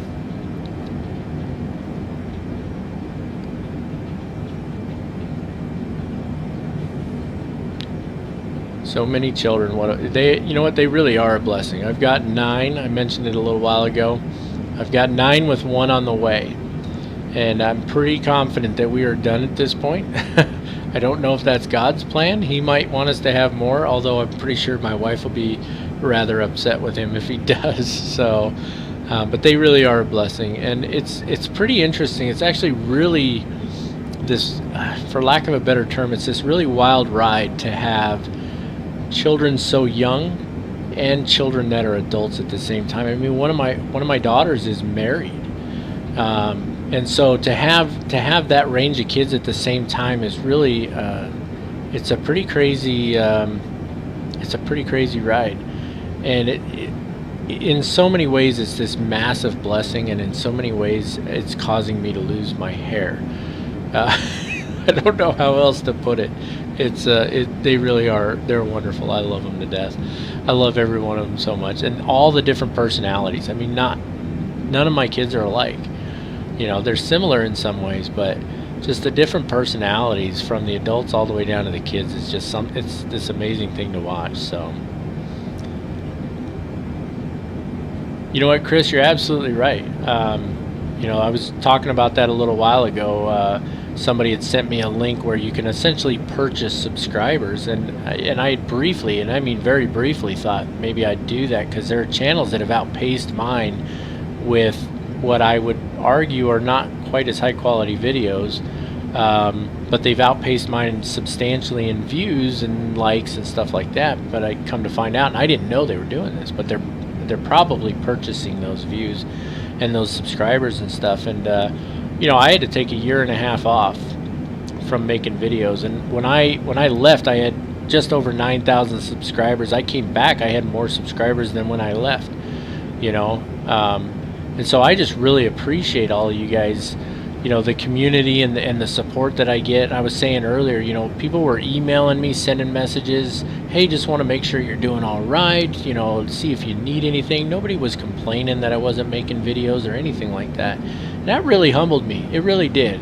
And I was just very, very grateful. I'm still very grateful for that. And, you know, that's another example of it. I spent almost an hour on an absolutely disastrous live stream trying to get the sound working right. Turned out it was one stupid little checkbox I had to uncheck, but I couldn't uncheck it while the stream was running. So I had to end the stream to uncheck the box, start it back up, and see if that actually worked, and it did. And so now here we are, you know, a little over 1/3 of the way on our first flight when we should be 1/3 of the way on our 3rd flight. But those guys stuck around, and I appreciate that. You know, that says something to me. So I've got 9,100 subscribers, 9,100 and change, and I'll tell you what, that's 9,100 subscribers who want to be here, and so I want them here. They are genuine viewers, and you guys are like family to me, and I really appreciate that. Then you're from LA, huh? Barely 6:43 p.m. Well, you know, that was kind of part of the plan for starting this stream when I did, especially since it's on Wednesdays right now. Let's try and give an opportunity for the folks on the East Coast to be able to watch the stream as well. And just looking at my UTC time here, it's the middle of the night there, so it doesn't really do anything for folks overseas. I may have to try and plan a couple of streams where folks overseas can get an opportunity to join in as well, because there's not going to be that many people up at midnight who want to listen to me talking. I mean, there might be a couple, but probably not that many. So, but I am grateful for all of you that are here right now. I love doing this stuff. I missed doing live streams. I really did. You know, and being able to take this opportunity, and, you know, for those of you who maybe came in a little later, we're doing a pledge or a donation drive here for Joe, and then ultimately for, you know, people who have been affected by Hurricane Ian. Joe is in Fort Myers, Florida. It's the place that was the worst hit by Hurricane Ian. His computer went kaput, and Joe is the Chief Operations Officer over at Mac Air, and he's a great friend. And so, you know, I was actually really excited to take this opportunity to do, you know, a donation drive to build him a new computer. That's what I'm going to do. And so I'm going to keep running that too until we get to where we need to be. And, you know, you guys, several of you have already pitched in. Airman pitched in, Pat pitched in, Flying with Mike pitched in, $20 each. I mean, that's amazing. So I'm really grateful for you guys. This is an amazing community, and that's why I love doing things like these live streams, because it's just an opportunity to get on here and chat with you guys. And I think what I want to do, some of you may remember I did a, not too long ago, it's called a Captain's Brief. You know, sort of like a channel update, things that are going on, that sort of thing. And I'm thinking that the next one I do, which will be in the not too distant future here, I'm thinking maybe about doing that as a live stream. What would you guys think of that? Where I do the Captain's Brief as a live stream, I go through the stuff that I want to talk about, and then kind of open up the floor for questions. You guys can, excuse me one second. Got a cough in your face a little bit. You guys can, you know, come in the chat and you can ask questions, you know, things you want to know, or you can maybe put in requests. You know, I love doing request flights. There's been a couple folks over the years have asked me for them. One guy asked me for it for his birthday a couple times, and I really enjoyed doing that.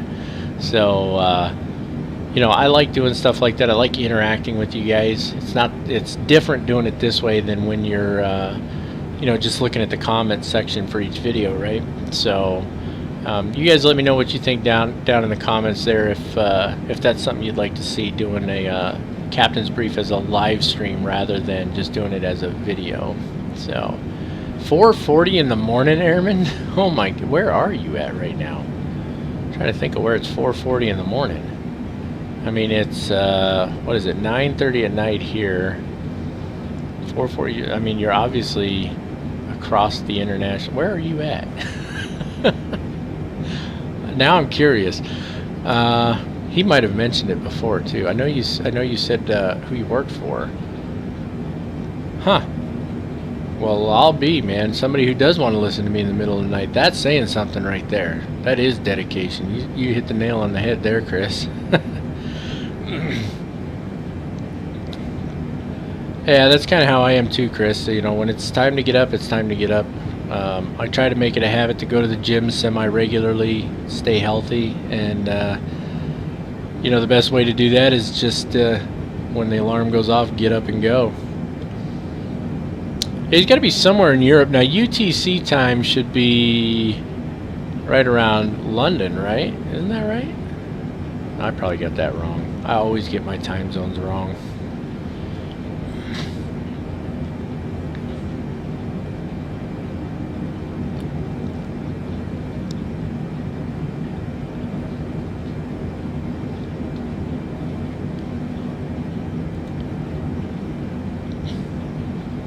So I'm just taking a look here. I want to show you guys this. This is the traffic injector, right, for the FSLTL traffic injection. And you can see, so traffic, when it gets out of range, it removes it.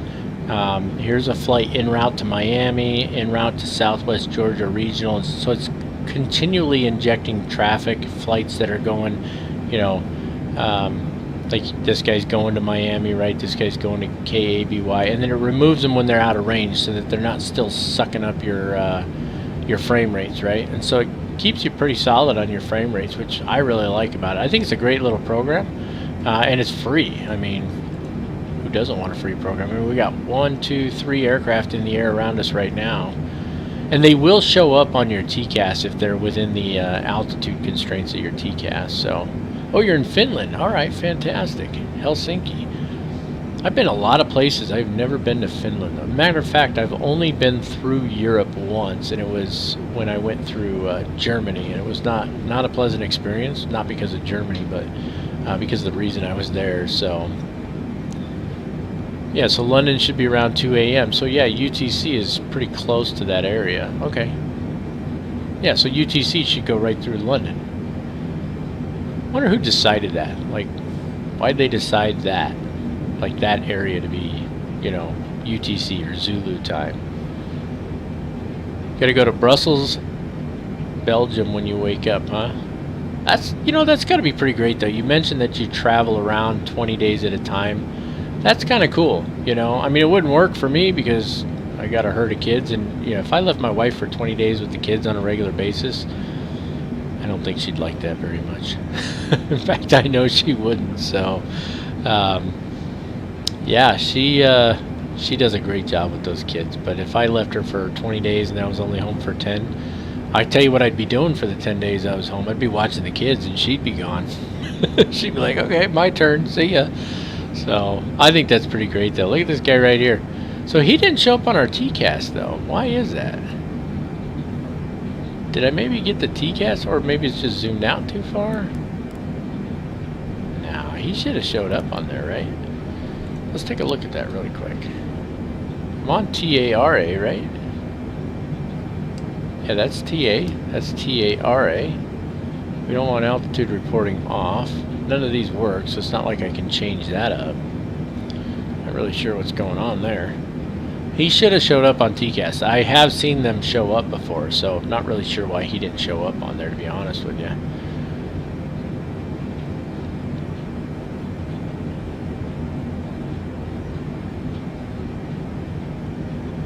Quiz you on... So you're pretty good at geography.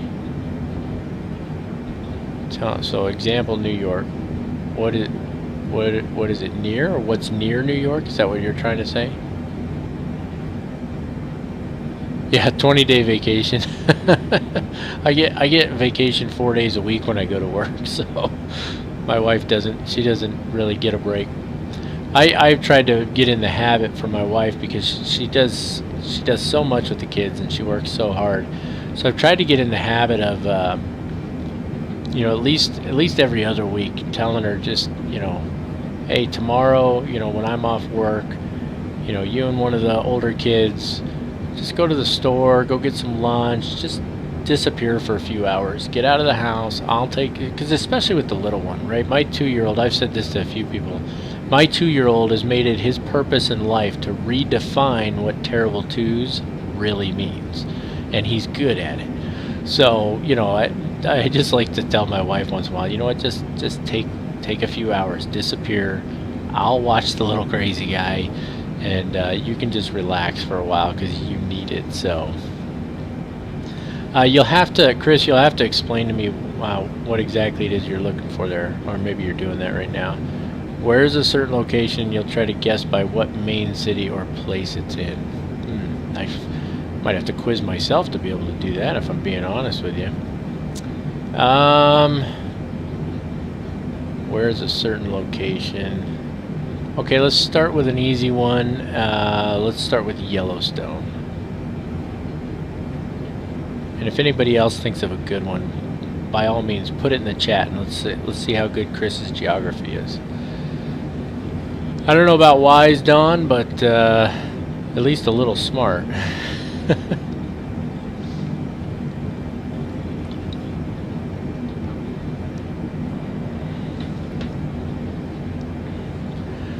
You guys may have noticed we still don't have a top of descent on our progress page here. Sometimes when I go away from the page and come back, it'll show up, but not always. But what I would like to see is if we can get an ATIS yet. We might still be too far out. As soon as we get that ACARS uplink, that means it should be there. Yeah, still not available. It will. I know it'll show up, because I've had it show up before. So we'll definitely come back to that at some point, because it's a lot easier to get. You can get the ATIS further out on here than you can via the radio. So it's right up by Fresno. No, Yellowstone is not by Fresno. Is it? Maybe it is. Maybe I'm wrong. Hold on, I'm gonna look it up and double check. He might be right. I don't think so, but I gotta check. That's pretty bad, right? My geography's terrible, I'll tell you that right now.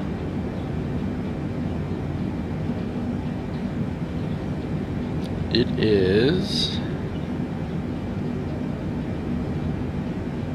Let's see here.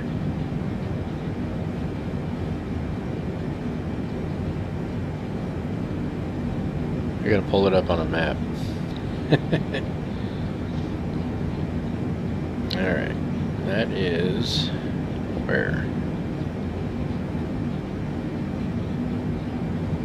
No, I'm right this time. It doesn't happen often, but I am right this time. It's not up by Fresno. It's not even in the state of California. I know somebody's chomping at the bit. They're like, come on, Captain Mac, you got to be able to get that one. Or no, but it's not up by Fresno. It is where I thought it was, so that's good. So you got to guess again.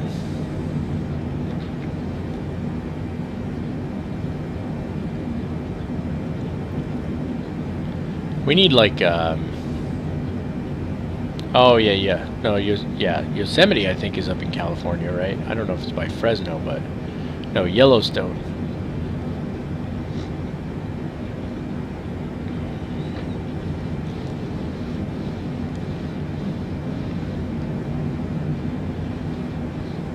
So my little recording room here, it's this tiny, it's like a closet, right? Because we just don't have anywhere to put all of this stuff that I need for my flight sim. So we happen to have in this house an extra laundry room, which we don't need 2 laundry rooms. I mean, we probably could use 2 laundry rooms, but we don't have 2 washers and dryers. So I ended up using this extra laundry room in the basement, and it works out well. It's a little cramped in here, but it works out. But right above me is the kitchen, which has hardwood floors. Now you remember I told you that my 2-year-old has made it his mission in life to redefine terrible twos. So he loves to move chairs and benches and stuff around in the kitchen. And of course, you know, they're very loud, right? So I'll be in the middle of recording a video and there'll be this just obnoxiously loud sound of a chair being drug across the floor. And it's not like he'll go a couple feet with it. I mean, he will move it all the way across the kitchen, and it takes him like 30 seconds to move that chair from one side of the kitchen all the way to the other. And I'm just, the whole time, like, he'll do it like right when I'm on final approach or something. So I'm on short final, excuse me, I'm on short final, and you just hear this really, really loud. Just, I don't know what to do but laugh about him. He can't get mad. He's 2 years old. He don't know. And he has no idea it's making noise down here, right? So I was just thinking about that because he's in bed right now. That was one of the reasons I chose to do a later live stream, because he'll be in bed. That means Mama can relax. She doesn't need me to, you know, be up there helping her out, because I try to be up there and help her out whenever, you know, he's up and about, because he's wild, you know. So I try to help her out, and so with him being in bed, I can, you know, just worry about the live stream, and you know, she doesn't need my help with the baby. So but I was just thinking what it would be like if we're on a live stream and he drug a chair across that floor up there, because you'd hear it. There's no doubt about it, you would hear it. So Airman, it is not in Utah, sir. By Jackson what? It is in Wyoming, Chris. That is correct. Logan, is the Captain Sim 777 worth it? If I'm being honest with you, my answer would be only if you really want a 777 for Microsoft Flight Simulator right now.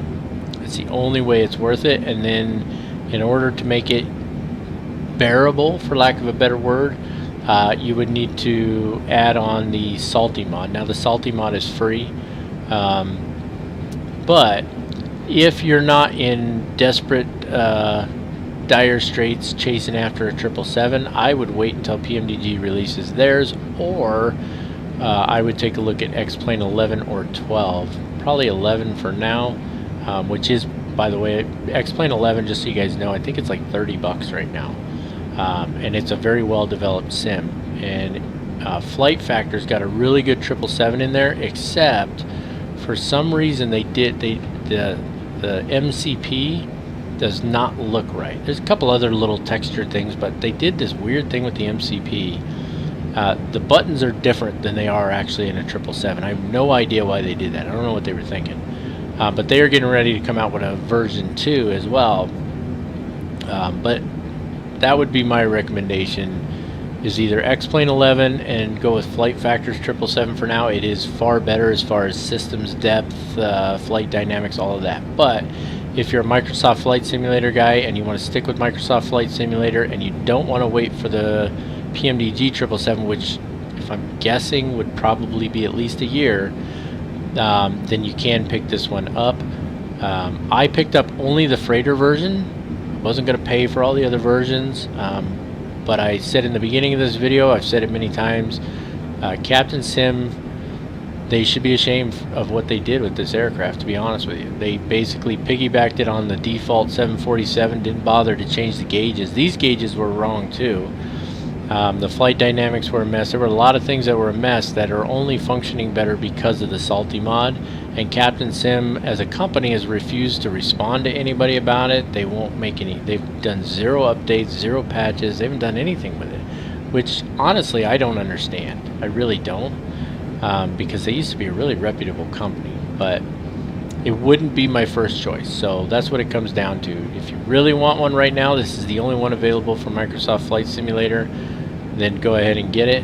But if you can wait for PMDG, because we all know they put out a solid product. So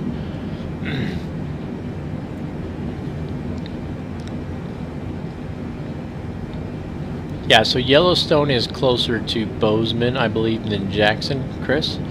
Matter of fact, a few years ago, I was actually going to move to Bozeman. Now, Bozeman's in Montana, and if I'm not mistaken with my geography, it's right next door. But I think that, so actually, it would be closer to Jackson, because technically Yellowstone is in Wyoming, not in Montana. But yeah, I was actually going to move to Bozeman. I was going to take a new position there. Same job, just a new position. And then it sort of the carpet got yanked out from under me. I was really, really upset when that happened. You know, my whole family was. We had really been looking forward to that.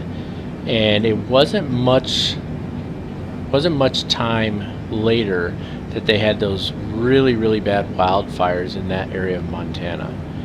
And so it just goes to show you that, you know, you'll hear people say a lot of times, you know, hey, people will ask the question, God never answers my prayers.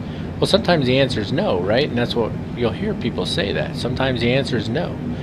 And some people don't like to hear that. No, that doesn't, you know, that just doesn't sit well with them. Well, the answer was no in going to Bozeman, and I was not happy about it. But I can tell you this, a few months later, when those wildfires went right through the area where we were looking at houses, I was really glad that God said no. So just keep that in mind. That's something to think about. The 787. So the very first flight that I did, Logan, in Microsoft Flight Simulator was in the default 787. And I was very, very unhappy with a lot of aspects of that aircraft. I didn't fly it for a long time, and then somebody came up with a mod. It's called the 787 Heavy Division mod. It's free, just like the Salty mod is free. And when I put the Heavy Division mod on there, it was a much, much better aircraft. It really was. So if you want to fly the 7, now I'm assuming you don't have that premium deluxe version though, right? So I guess the question would be, what would be the cheaper option for you? Would it be cheaper to upgrade to the premium deluxe and then just use that Heavy Division mod, or would it be cheaper for you to pay the, I think it's, what is it, $30 for the Captain Sim freighter version? You know, whichever is cheaper would be the option that I would recommend first and foremost. Now, if your plan is to ultimately go to the Microsoft Flight Simulator Premium Deluxe eventually anyway, well, maybe that's the route you want to take.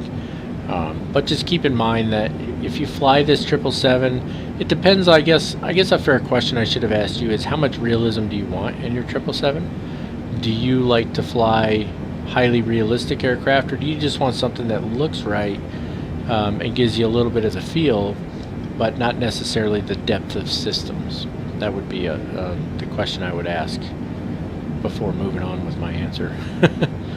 Steam Gauge King Air. Who's putting that one out, Airman? I remember, it had to be a few years ago now.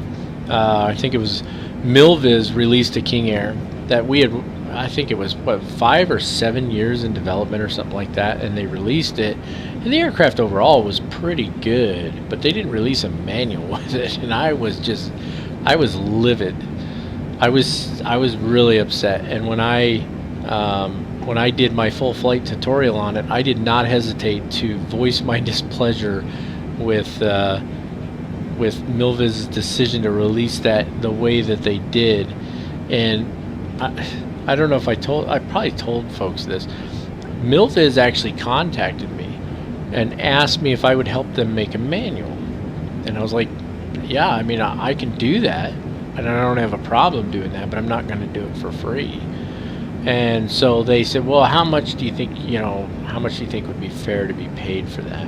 And I did a little bit of research, not a lot, but we're talking a very complex manual here that would have been probably a couple hundred pages, lots of photos, lots of text and so on, and just a little look. And it probably, to have that done for you, would cost you around $5,000 or $6,000 to have somebody do that. I told Milviz, I said, I'll tell you what, I want to upgrade my computer, and what I need is a new graphics card. And the graphics card I was looking at was about $1,200. I said, you guys help me with the purchase of this. I didn't tell them to buy it. I said, just help me with the cost of this, figure out something fair, and I'll do it for you. They're like, nope, not going to do it. I was like, all right, see ya. Just Flight add-on for the default King Air. You're welcome, Logan. If there's anything else I can help with, I'm more than happy to. It's interesting about Just Flight, and anybody who agrees or disagrees with this, please feel free to chime in. Just Flight used to be, and I'm not trying to badmouth them, I'm just being honest, they used to be a terrible company. They did not put out good products, at all.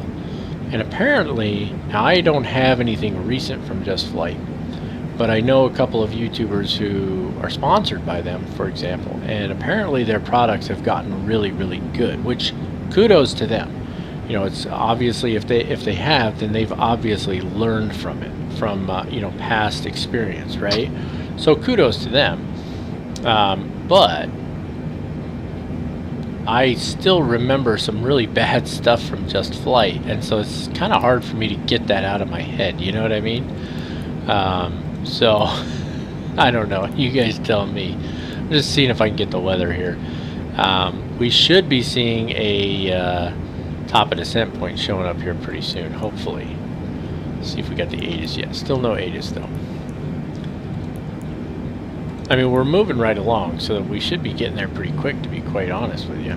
Now, you may notice it says the arrival time 21:36 on here, and it says 02:29 on the overlay up here. That is because the overlay is actually going off of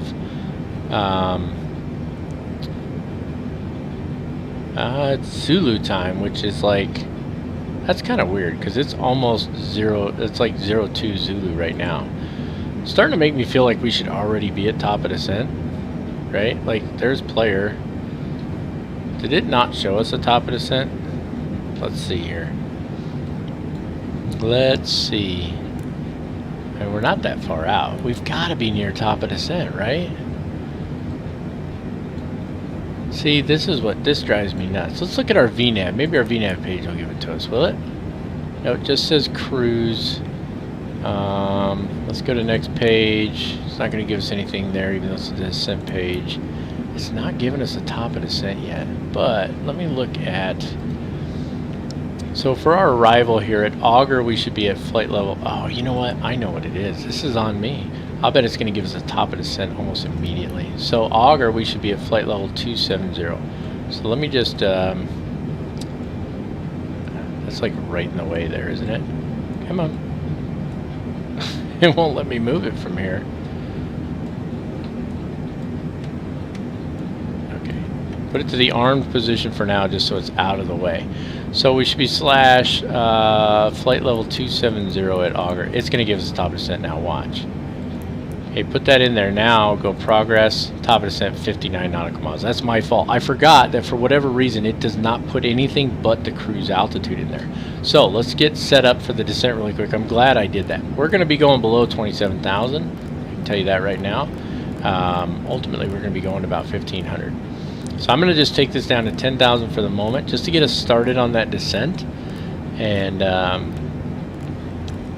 That way we can finish getting things set up, right? So that's at auger. We need to be at 11,000 at tiny.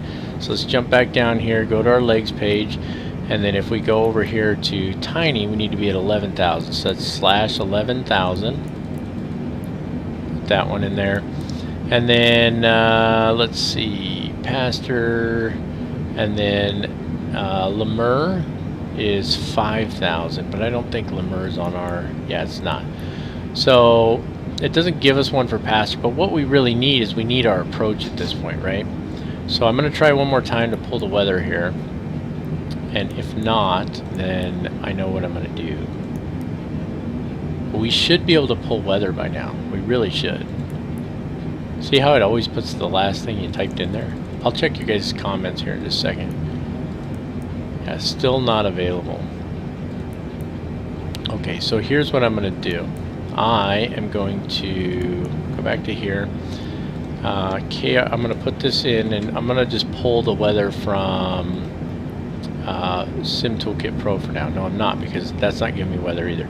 And it is possible that it's not giving us a weather because we're on real world weather, and that airport's probably shut down in the real world right now. So here's what we're going to do. Go to our departure and arrival page. We're going to take ILS runway 06. We are not going to transition at RSW. So we put that there for a minute, and then I need to change this view to map, or plan I mean, and show you what we got going on here. So let's zoom that all the way down. Come back down here to where we can see properly. And I just spilled something here. That's awesome. Good thing I keep a rag handy. Okay, so we're gonna, we've inserted that, right? So let's go to our legs page, and so you see it goes player, e-game, auger. So it erased our thing at auger, right? So slash, let's put that in so it still descends, 270, because we need it to start descending at auger, or towards auger, right? And then tiny was 11,000, so slash 11, 1, 2, 3, and put that in there. Now we can look at the rest of them, right? So Pastor doesn't give us an altitude, but if I pull up my approach chart over here, I gotta pull it up. ILS runway 6 approach, we need to be at 3,000 at tropic, right? So if you look on here, you'll see it gives us LenP and vectors. Now this isn't going to work out. We're going to have to remove LenP most likely because tropic is right after vectors. See that? So if I take tropic, we'll go back here and we're going to replace vectors with tropic and then execute that. And I don't really need, I'm going to leave LenP in there, even though it's really close. It's 2.5 miles, but it's 3,000 at or above. I want it to be a hard 3,000. This aircraft already struggles with altitude, I'm going to tell you that. So we're going to put that at a hard 3. That puts Dolphin at 1,500, which is right where we need to be. We'll see that in a minute when we take a look at the arrival and approach briefing. 111.5, so put it in there automatically when we pick that. 111.5 is the proper ILS. So we'll brief those here in a minute. Let's get back over to our progress page. We're 28 nautical miles from top of descent. Let's jump back up here. No, we need to be up here. And we're going to put this at 1,500. And there's two reasons I'm going to do this. One, because it's easier. Two, because we're not using ATC. So I'm going to just put it where I want it, and I want the VNav, vertical navigation, to deal with what I want it to do, right? I want it to control the descent properly. And it does okay. It could do a little better, but it does okay. So I'm going to put it at 1,500 because that's going to be our glide slope intercept. Now, real quick, let me just see if I missed any comments. We talked about the 787. So with just flight, so all the switches will work plus old avionics to play with. The new stuff is really good. Nose dive in, right? Yeah. But thankfully we won't have to nose dive in. We can put this back on the map mode, zoom this out just a wee bit there, and you can see there's our top of descent right there. So that's fantastic. So let's take a look at our arrival and our approach briefing. Now, keeping in mind that our approach briefing is based on what I'm hoping the weather will do. We can land with a tailwind as long as it's not too strong, so we'll see how it goes. Alright, so taking a look first at our arrival briefing, it is going to be the Tiny 2 or RNAV arrival starting out here at Player. We want to be at 27,000 at Auger. We'll probably bypass that. That's where it struggles, is some of these en route waypoints. It kind of struggles to hold the altitude properly, so we'll see how it does. 11,000 at Tiny, So on down through here, and then it's down to Pastor, and then Lenpe, and then I forgot the name of it. We'll look at it here real quick. What's it called? Tropic. Okay, this waypoint is only 2.5 miles from this one, so it's like right here, right? And so that's why I thought about removing it, but we're going to leave it. It's going to be fine. We'll work it out. So we're going to be landing runway 6, which is this guy right here, headed this way. All right, so for runway 6, 2600 is our minimum safe altitude. ATIS is on 124.65. We'll probably switch over, but I'm not too worried about it. We're just going to take what we get and see how it goes. Now, taking a look at the approach briefing itself, the Fort Myers approach for runway 6 is 125.15. You can hear chairs dragging around upstairs. Miami Center on 34.75. Fort Myers Tower, it's a CTAF, 128.75. They do have a tower, but it's not going to be in continuous operation. That's why it says CTAF there. So Unicom is 22.95, ground on 21.9. I could have that backwards. They might have changed up the way they do it. It could just be that it's a CTAF with no tower. I don't know off the top of my head, but that's okay. We're not using comms anyway. Localizer frequency is 111.50, and the designator is IRSW. I haven't talked about that much, but that basically is a Morse code identifier is what that is. Okay. You can also use that to input in some aircraft. You can use that to input the ILS. It works really well in the MD-11 from rotate, so something to keep in mind. Final approach course 58 degrees, glide slope intercept at Dolphin 1500 feet. ILS decision altitude is 200 feet, that's already set on there. Airport elevation is 30 feet, touchdown zone elevation 27 feet. 2600 feet is our minimum safe altitude in the area. For a missed approach, we're going to climb to 1,000 feet, then make a climbing right turn to 3,000 feet outbound on the RSW VOR 140 degree radial out to Corfu intersection, which is 10 nautical miles out. That's this guy here. And then we'll enter a hold or as directed by ATC. So for us, if we do a missed approach, we'll get up, we'll make that right turn, and then we'll probably just make it downwind and come back and try it again. Transition altitude is 18,000 feet as usual in the area. You can see 3,000 feet at Tropic, descending from there to 1,500 feet at Dolphin for glide slope intercept. Pappy lights should be on the left-hand side. Mauser lights aren't going to be that important to us because it's still pretty bright outside. And there's that little picture of what our missed approach looks like. So with all of that said, let me get that off the screen there. And we are on the descent as expected, so didn't have to nosedive at the ground, so that's good. Looks like we maybe lost a few viewers there. Probably got bored listening to me just jabber on. But a few of you are sticking around, and I'm loving having you guys here. I hope you're having a good time with the flight so far. Of course, the fun stuff is about to begin, right? We're going to do a landing, and then we're going to go ahead and we're going to do get set up for a turnaround, and we're going to fly it up to Charlotte. And I will probably wrap it up with just that second flight tonight. Unless nobody's going to stick around, in which case we'll wrap it up with this flight, and we'll just do a better job of getting things started next time.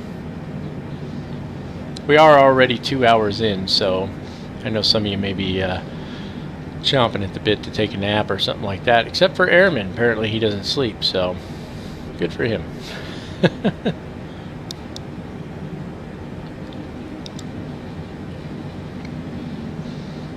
Alright, looking good on our descent so far. I'm going to try again. Let's just see if we can get an ATIS here. I know we can get it eventually, or at least I was able to before, so let's just try it again. Request the arrival ATIS. Clear that off. Go to our messages. Clear out all those for whatever reason. Yeah, still not showing up. So I'm just not sure. It's kind of weird. Yeah, that's just a report. Or we could just try requesting weather. Request the METAR. See if it gives us that. Maybe that'll work. See, it keeps putting that /3000 back in there. I don't know why it does that. Let's go to receive messages, METAR. Okay, station not available, right? So that's probably why we're not getting the ATIS. It's good. Let's see. From 0600 to 1540 Zulu, wind is calm. 10 statute miles visibility. Temperature 18, dew point 7, altimeter 3009. That's the main thing I wanted to get out of this. With the calm wind, we should be good to go. So we're gonna, I'm just gonna write down 3009 on the altimeter on my notepad over here. And we should be good to go for our approach then. We shouldn't have to worry about a tailwind or anything like that. Back over to the progress page for now. I like to double check my legs page. So 11,000 at Tiny's looking good. Remember now, so we're already past, I said previous page there. Yeah, so we're already past Augur, right? So let's see if it makes 11,000 at Tiny. We got just a little ways to go to get to that one there. Everything else looks good. We got our altitudes in there where we want them, so I'm not too worried about it. We do need to take a look at our approach page here. So last time I did this flight, I did flaps 25, 164 knots. That is pretty fast. I'm going to tell you that. So I'm going to go with the slower one this time, unless you guys come on the chat right now and say you want to see us screaming in there at 164 knots, then we'll do it. So you guys let me know down in the comments, right? Alright, let's jump back up here to view where we can see something. You can see coming in over the coastline there. We're just skirting down the coastline of Florida right now. Things are looking good. 25,000. So again, at Tiny, it's supposed to be 11,000 feet, right? Zoom this in. There's Tiny right there. So let's see if it hits 11,000 at Tiny. I don't know that it will, but we'll see. Vova, the plan right now is to do another live stream next Wednesday around the same time. We ended up officially starting late tonight because of all the problems I had when I first fired things up. Those problems should be dealt with, and so we should be good to go as far as starting at about 1930 Eastern time. So Airman says 250. I don't think we're going to land that fast. In fact, I think a 250 is like barely the gear extension speed. So extended 270. I don't know that we want to be going in at 250 knots. That'd be a little crazy. Volva says do flaps 20. That would be at 169 knots. So all in favor of flaps 20 for the approach, say aye. 250 flap full. That'll tear things apart. If we do a flaps 20, we're going to need some auto brakes. We're going to need some auto brakes for sure. That's good stuff.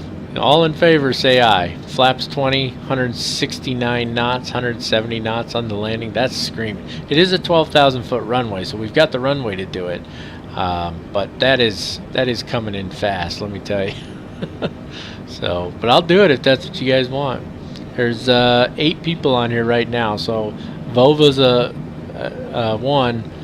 So I think we need to get 7 more that say aye. Otherwise, I'm going to stick with what I got. I think on the next one, Volva, I haven't planned it out yet, but just off the top of my head, I will most likely fly the Rotate MD-11 in X-Plane 12, as long as everything's working right. If it's not, I'll fly it in X-Plane 11.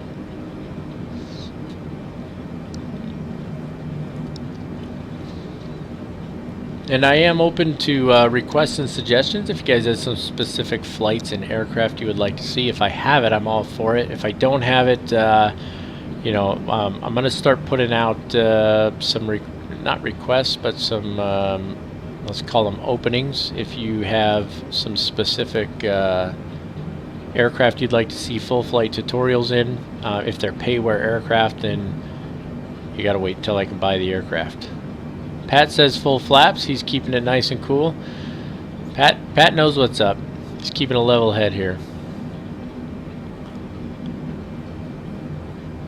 I'm on board with the full flaps, to be honest with you. It's I mean, that's still 156 knots. That's fast, guys. Like I said, I'll do the flaps 20 if everybody's on board, but otherwise we're gonna do full flaps on this one. And I am not doing full flaps 250 knots, Airman. It's just not gonna happen. I made these cookies With some love and some chocolate chips? Okay, thank you. I don't know if you guys heard her. That was my 10-year-old daughter. She just came in, brought me 3 cookies, and she said, I made you these cookies with some love and some chocolate chips.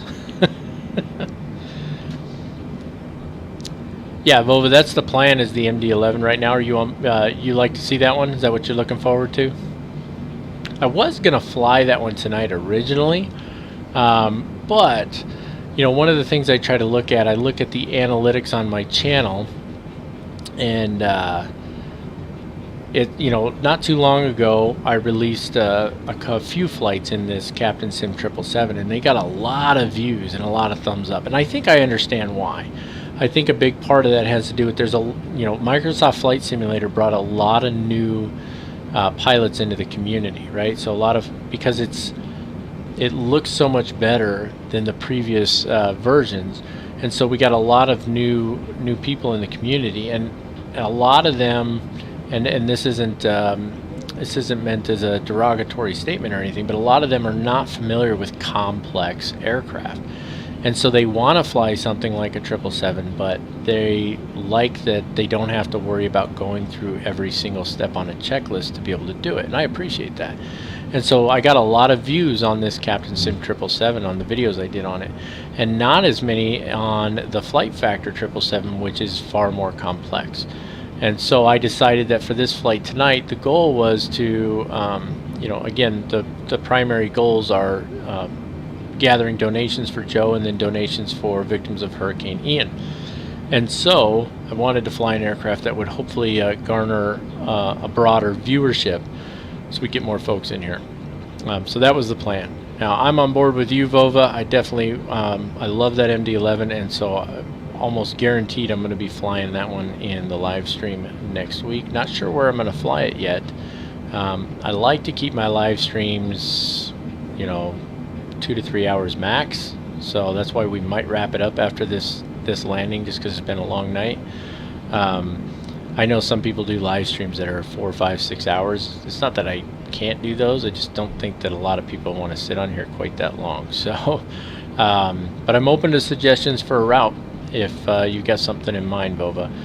Pat says, I'm the one doing the paperwork on crashes, so that's why he wants me to land it with full flaps, whereas Airman says it's a strong plane, she'll handle it, just have to do a flap inspection. I think you'll need to do more. You'll probably blow the tires.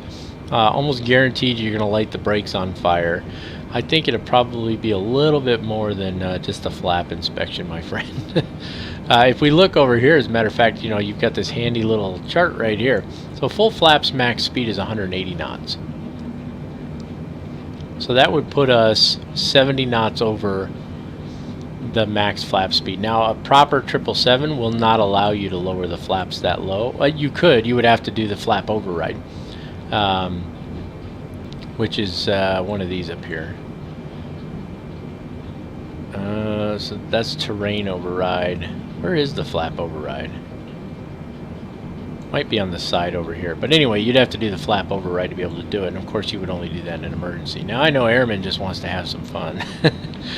I'm sorry if my standard landing at 156 knots. I'm sorry if that's not exciting enough for you, Airman. Yeah, it's 156 knots, man. That's still really fast. I did, like I said, I did a kind of a test run yesterday where I did most of this flight, and it went pretty smooth. It was pretty good. So we are below,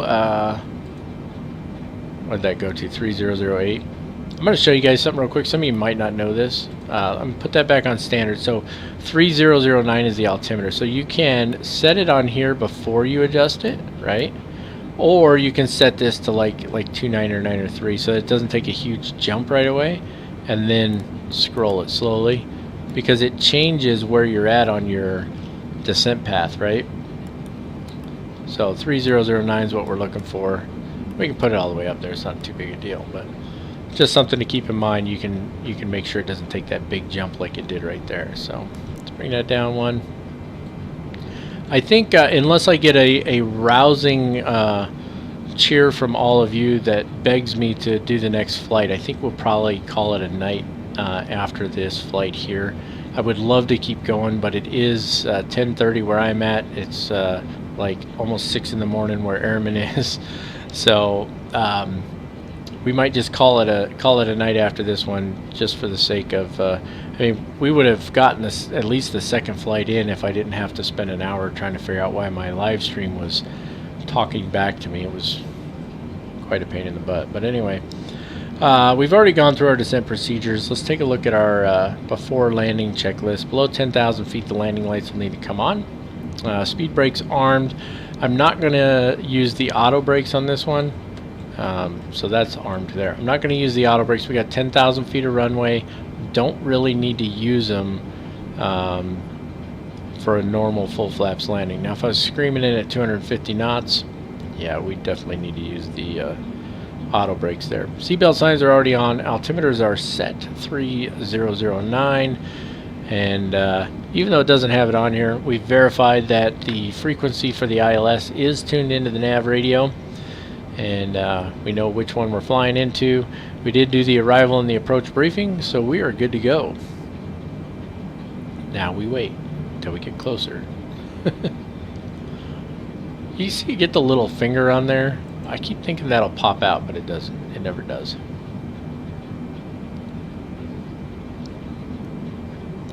Sounds like a plan, Steve. Calling it a night after this flight sounds like a plan.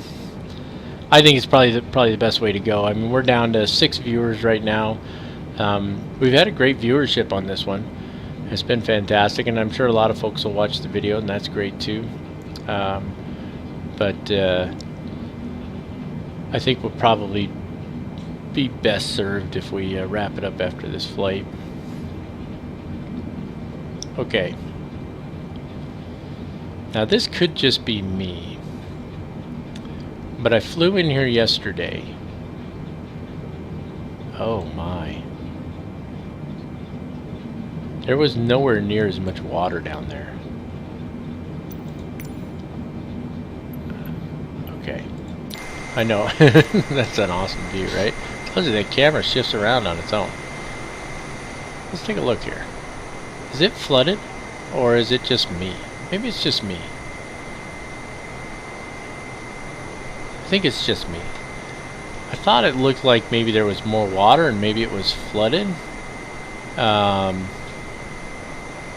I don't think so. And the only reason obviously I thought that because that's what really has happened there. The whole area is absolutely flooded. And so I thought maybe they did like some kind of update that showed that flooding, which in one sense would be kind of cool that they did that. In another sense would just add to the sadness of it, I think. So I have to say I think I'm glad that they didn't do that, but I thought maybe that was the case, but I think I'm wrong. So yeah, my bad there. Let me get back to a proper view here. It just looked like there was more water. Maybe it was the approach was a little later when I did it yesterday, so I don't know. Maybe that has something to do with it. Somewhere in Europe. Yeah, I'm all about doing a flight in Europe. I need to do more flights over there anyway. Again, one of the primary reasons for choosing this location here was, because of what's happened down there. So for anybody who's not familiar with what happened with Hurricane Ian, it was way worse than they thought it was going to be. I'm telling you right now. I lived in Florida when Hurricane Katrina came through. And that was bad, and it barely touched Florida. I mean, it hit New Orleans primarily. This one, the center of the hurricane was right about where we're at right now in this airplane. And it literally just ripped right across the entire state of Florida. And it did a lot of damage. And in this area where we're going, the flooding was just absolutely tremendous. And it's still, I mean, they still got flooding everywhere, homes destroyed, people missing. That's what Joe's been doing. He's been doing search and rescue. They're literally going down streets in a boat. I mean, it's just crazy. So that's really why I wanted to focus on this area for this flight.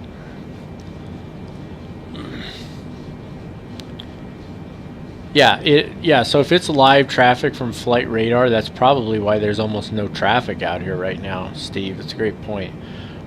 Germany sounds great to me. Do you have a route in mind or a destination or departure in mind? I can pick a flight, I can put something together, or I can just come up with it. Whatever works for you. Vova, what do you mean by do I do my flights offline? So as far as a joint flight goes, I asked earlier if some people would be interested in group flights doing this, and a few of you said yes, so that's something I'd definitely like to do, but I think that I'd like to get set up for it. It's more difficult, I think, in X-Plane to do group flights than it is in Microsoft Flight Simulator. So I don't think that would be the best route to take for a flight in the MD-11. And I think I need to, make sure I got stuff set up properly for that as well. I don't want to. I thought I was set up properly for this stream, and the first hour was a nightmare. So I just don't want to jump into it and have issues. So I am going to do some group flights where you guys can join me. I'd love to have you guys join me. I think that would be absolutely fantastic.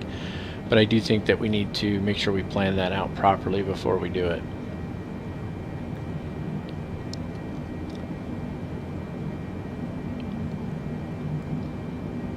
I still feel like there's more water down here, you guys. I really do.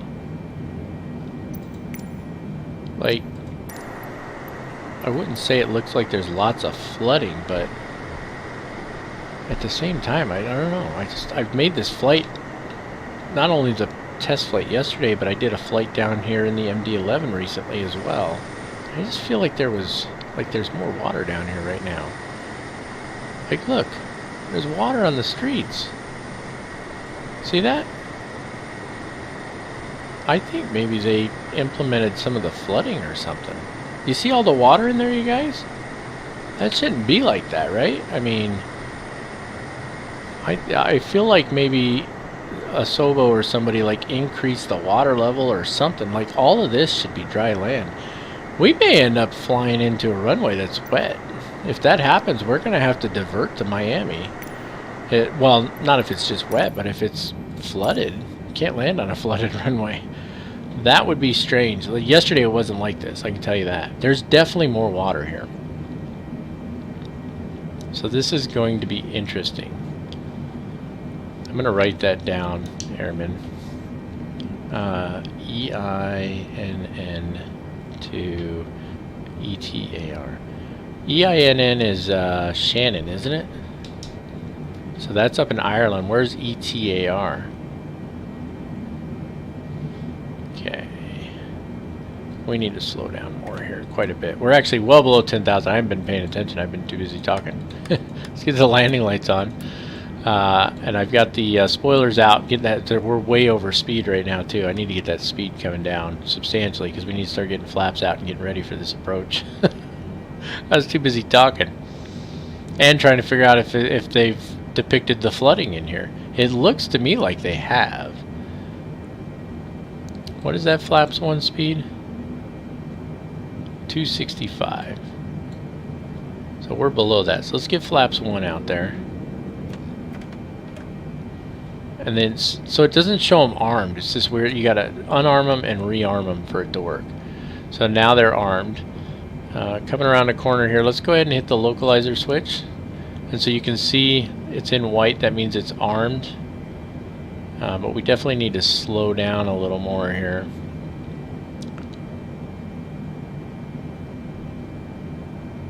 Ramstein. That's what ETAR is? Oh, you guys, I think they put the flooding in there. Wow. I wonder how they did that. I wonder if it's like tracking sea levels or something like that. We need to slow down more. This is too fast. I'm going to bring this speed down.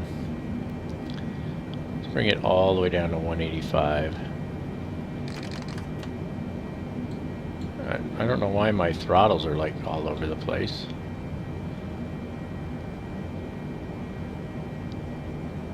Where is it going?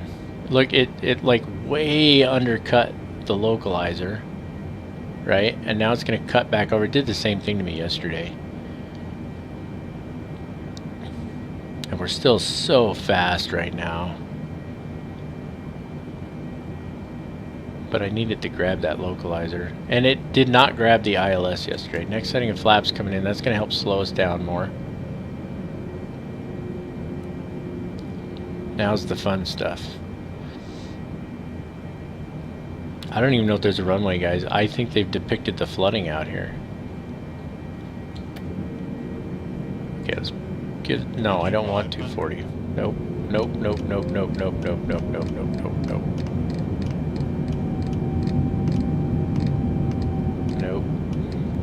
I don't know why it did that. Okay, let's do the approach switch here. It still hasn't grabbed the localizer. It's way off localizer course. Let's bring those spoilers up.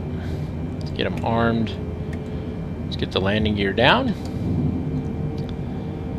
And we're looking for 156. Still hasn't grabbed the localizer. Wow, it's not flying this very well, is it? Let's bring this down to 161. That's VREF +5. Let's get the proper view here. Track IR coming on, a little jump. Next setting of flaps coming in at the same time. Oh, well, we do have a runway, but look at the... Is there flooding or is it just me? There's flooding, right? Or at least it almost looks like they tried to depict it. I don't know, maybe I'm wrong. Next setting of flaps coming in. And it should hold at 1500 until it either intercepts the glide slope or we take the autopilot off. And final setting of flaps coming in. Alright, landing checks. Gear is down and locked. Flaps are coming into flaps 30. We've got green on the flaps. We've intercepted the localizer and the glide slope. So we're on the auto throttle right now. We could just let it auto land. We're not going to do that though. Go around altitude was 3,000 feet, so let's reset that. There we go, 3,000 feet. Hopefully we won't need it. We do have a clean runway ahead of us. I still feel like they tried to depict the flooding or something. I mean, look, there's water everywhere. Maybe I just never noticed it before. I don't know. Alright, let's get the auto throttles off. My throttles here.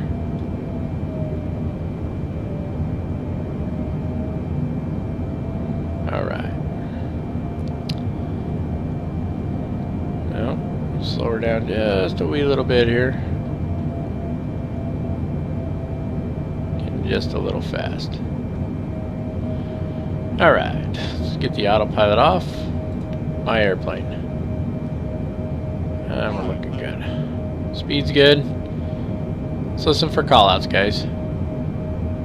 400. There's 400. Those callouts are quiet. Pappy lights are on the wrong side. They're not Pappies either. They're Vassy lights. 300.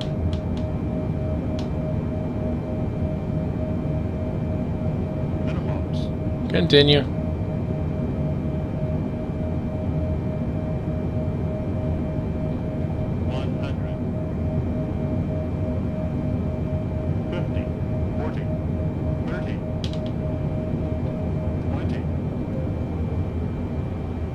10. That's not a bad landing rate, huh? Let's bring in those reverse thrusters.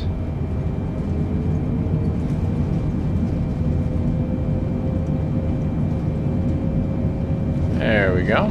Start a little manual braking. And we'll be exiting to the left over here. There's 80 knots. But she just wants to yank to the left there all of a sudden.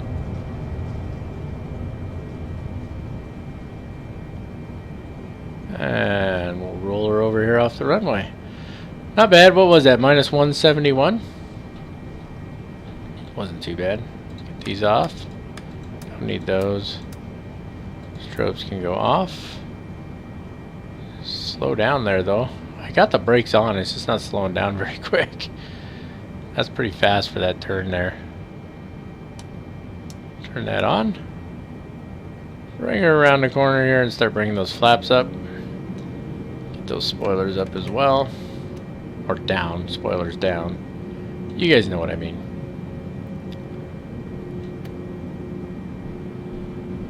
JZ Wecker, how are you? Welcome to the stream. You came in right near the end here. We were originally going to do 3 flights. That's what it was planned for, but had some issues with this at the start of the stream, and everything just took longer than expected. So I have made the command decision to wrap it up after this flight because we've been at this for 2.5 hours now. I don't want folks to get too bored. Finish bringing those flaps up. APU's starting up right now. We can get the flight directors off. Comes off there, auto throttles are off. Flaps coming all the way up. Spoilers are down where they belong. And we're going to be parking it right over here on the ramp.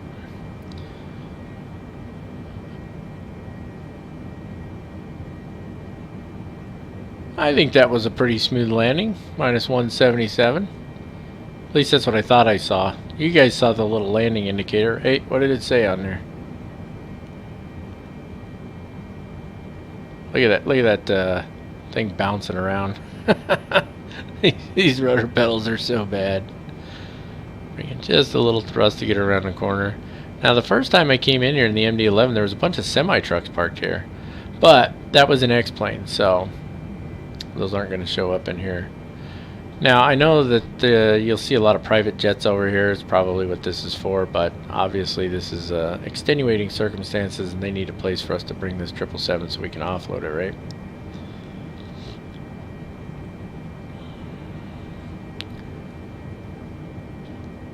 JZ Wecker, yes, it is the Captain Sim 777. Not the finest aircraft. Just so you guys know, we're not going to park in that spot. We're actually just going to flip a UE here. And we're going to park it in a position where it's easy to offload. Yeah, it is the Captain Sim 777, JZ. So you can see the traffic injection, right? That's where this comes from, and that's where these aircraft over here came from as well. So, pretty cool stuff. Just slide her up around the corner here, get her pointed the other direction. We're going to start somewhere over here for our next... Well, I don't know. No, because next week we're going to do something different. So, that's alright though. Cut those throttles back. Bring her to a nice, gentle stop. Maybe. Be nice if we had like an actual ground guide out here, right? Let's go ahead and get that parking brake on. There we go. Turn the track IR off. Little jump here. There it is. Jump back up top here. APU gen is on. We should be good to go on that. So we'll jump back here. Get those engines shut off. There we go. Engine's shutting down now. This thing, this only pops up for me sometimes. I don't know why, but it does. The flight definitely took a little longer than expected, but let's just click continue there. And then we'll go up here and let's get those doors open. So cargo, aft, forward doors. We need stairs. I know it's not baggage, but and then we need the power. Sometimes that power, that ground power unit really struggles out there. So what I'm going to do here is I'm going to break away for just a minute. I'm going to wait for that to show up, then we're going to come back on and we are going to finish shutting things down. So I'll be right back.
Alrighty folks, we're back. We did finally get the ground power out there, but apparently we don't get any stairs or anything, so we're just gonna have to jump out of the airplane.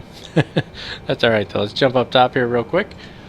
Maybe, if I can get things working right. There we go. Let's get that external power on. That means we can turn the APU off now. And we can take a quick look here at our shutdown checklist. We do need some lights still need to come off here, so wing lights can go off, beacon lights can go off. We can leave nav lights on for now, that's fine. We can turn the window heat off. Fuel pumps need to go off. There we go. All those guys can stay on. Battery's going to stay on for now. We're not going to go back to cold and dark. I'm not too worried about that. We would technically be doing a turnaround here anyway. So the parking brake is set. The taxi light, did I turn it off? I did not. There we go. I did now. Taxi light is off. Left and right engine fuel control switches are already in the cutoff position. Seatbelt sign, we left it on. Doesn't matter. We don't have passengers, but we can turn that off real quick. Beacon light is off. Nav light is on. C1, all the hydraulic pumps, remember, you can't really do anything with them except for these two out here. We can leave those in the on position. So I'm not worried about those right now. Anyway, left and right fuel pump switches are off. Flight director switches are off. And APU selector is off as well. That's going to wrap it up for this one, ladies and gentlemen. I do hope that you enjoyed the flight. I apologize for all the craziness at the start. Yeah, see, we're going to have to jump out of the plane. I do apologize for all the craziness at the start, but I am so grateful for those of you who stuck with me on this. I know it was a tough start to it, but we got her going. But it did end up running late, so we're just doing the one flight today instead of the 3 that were planned.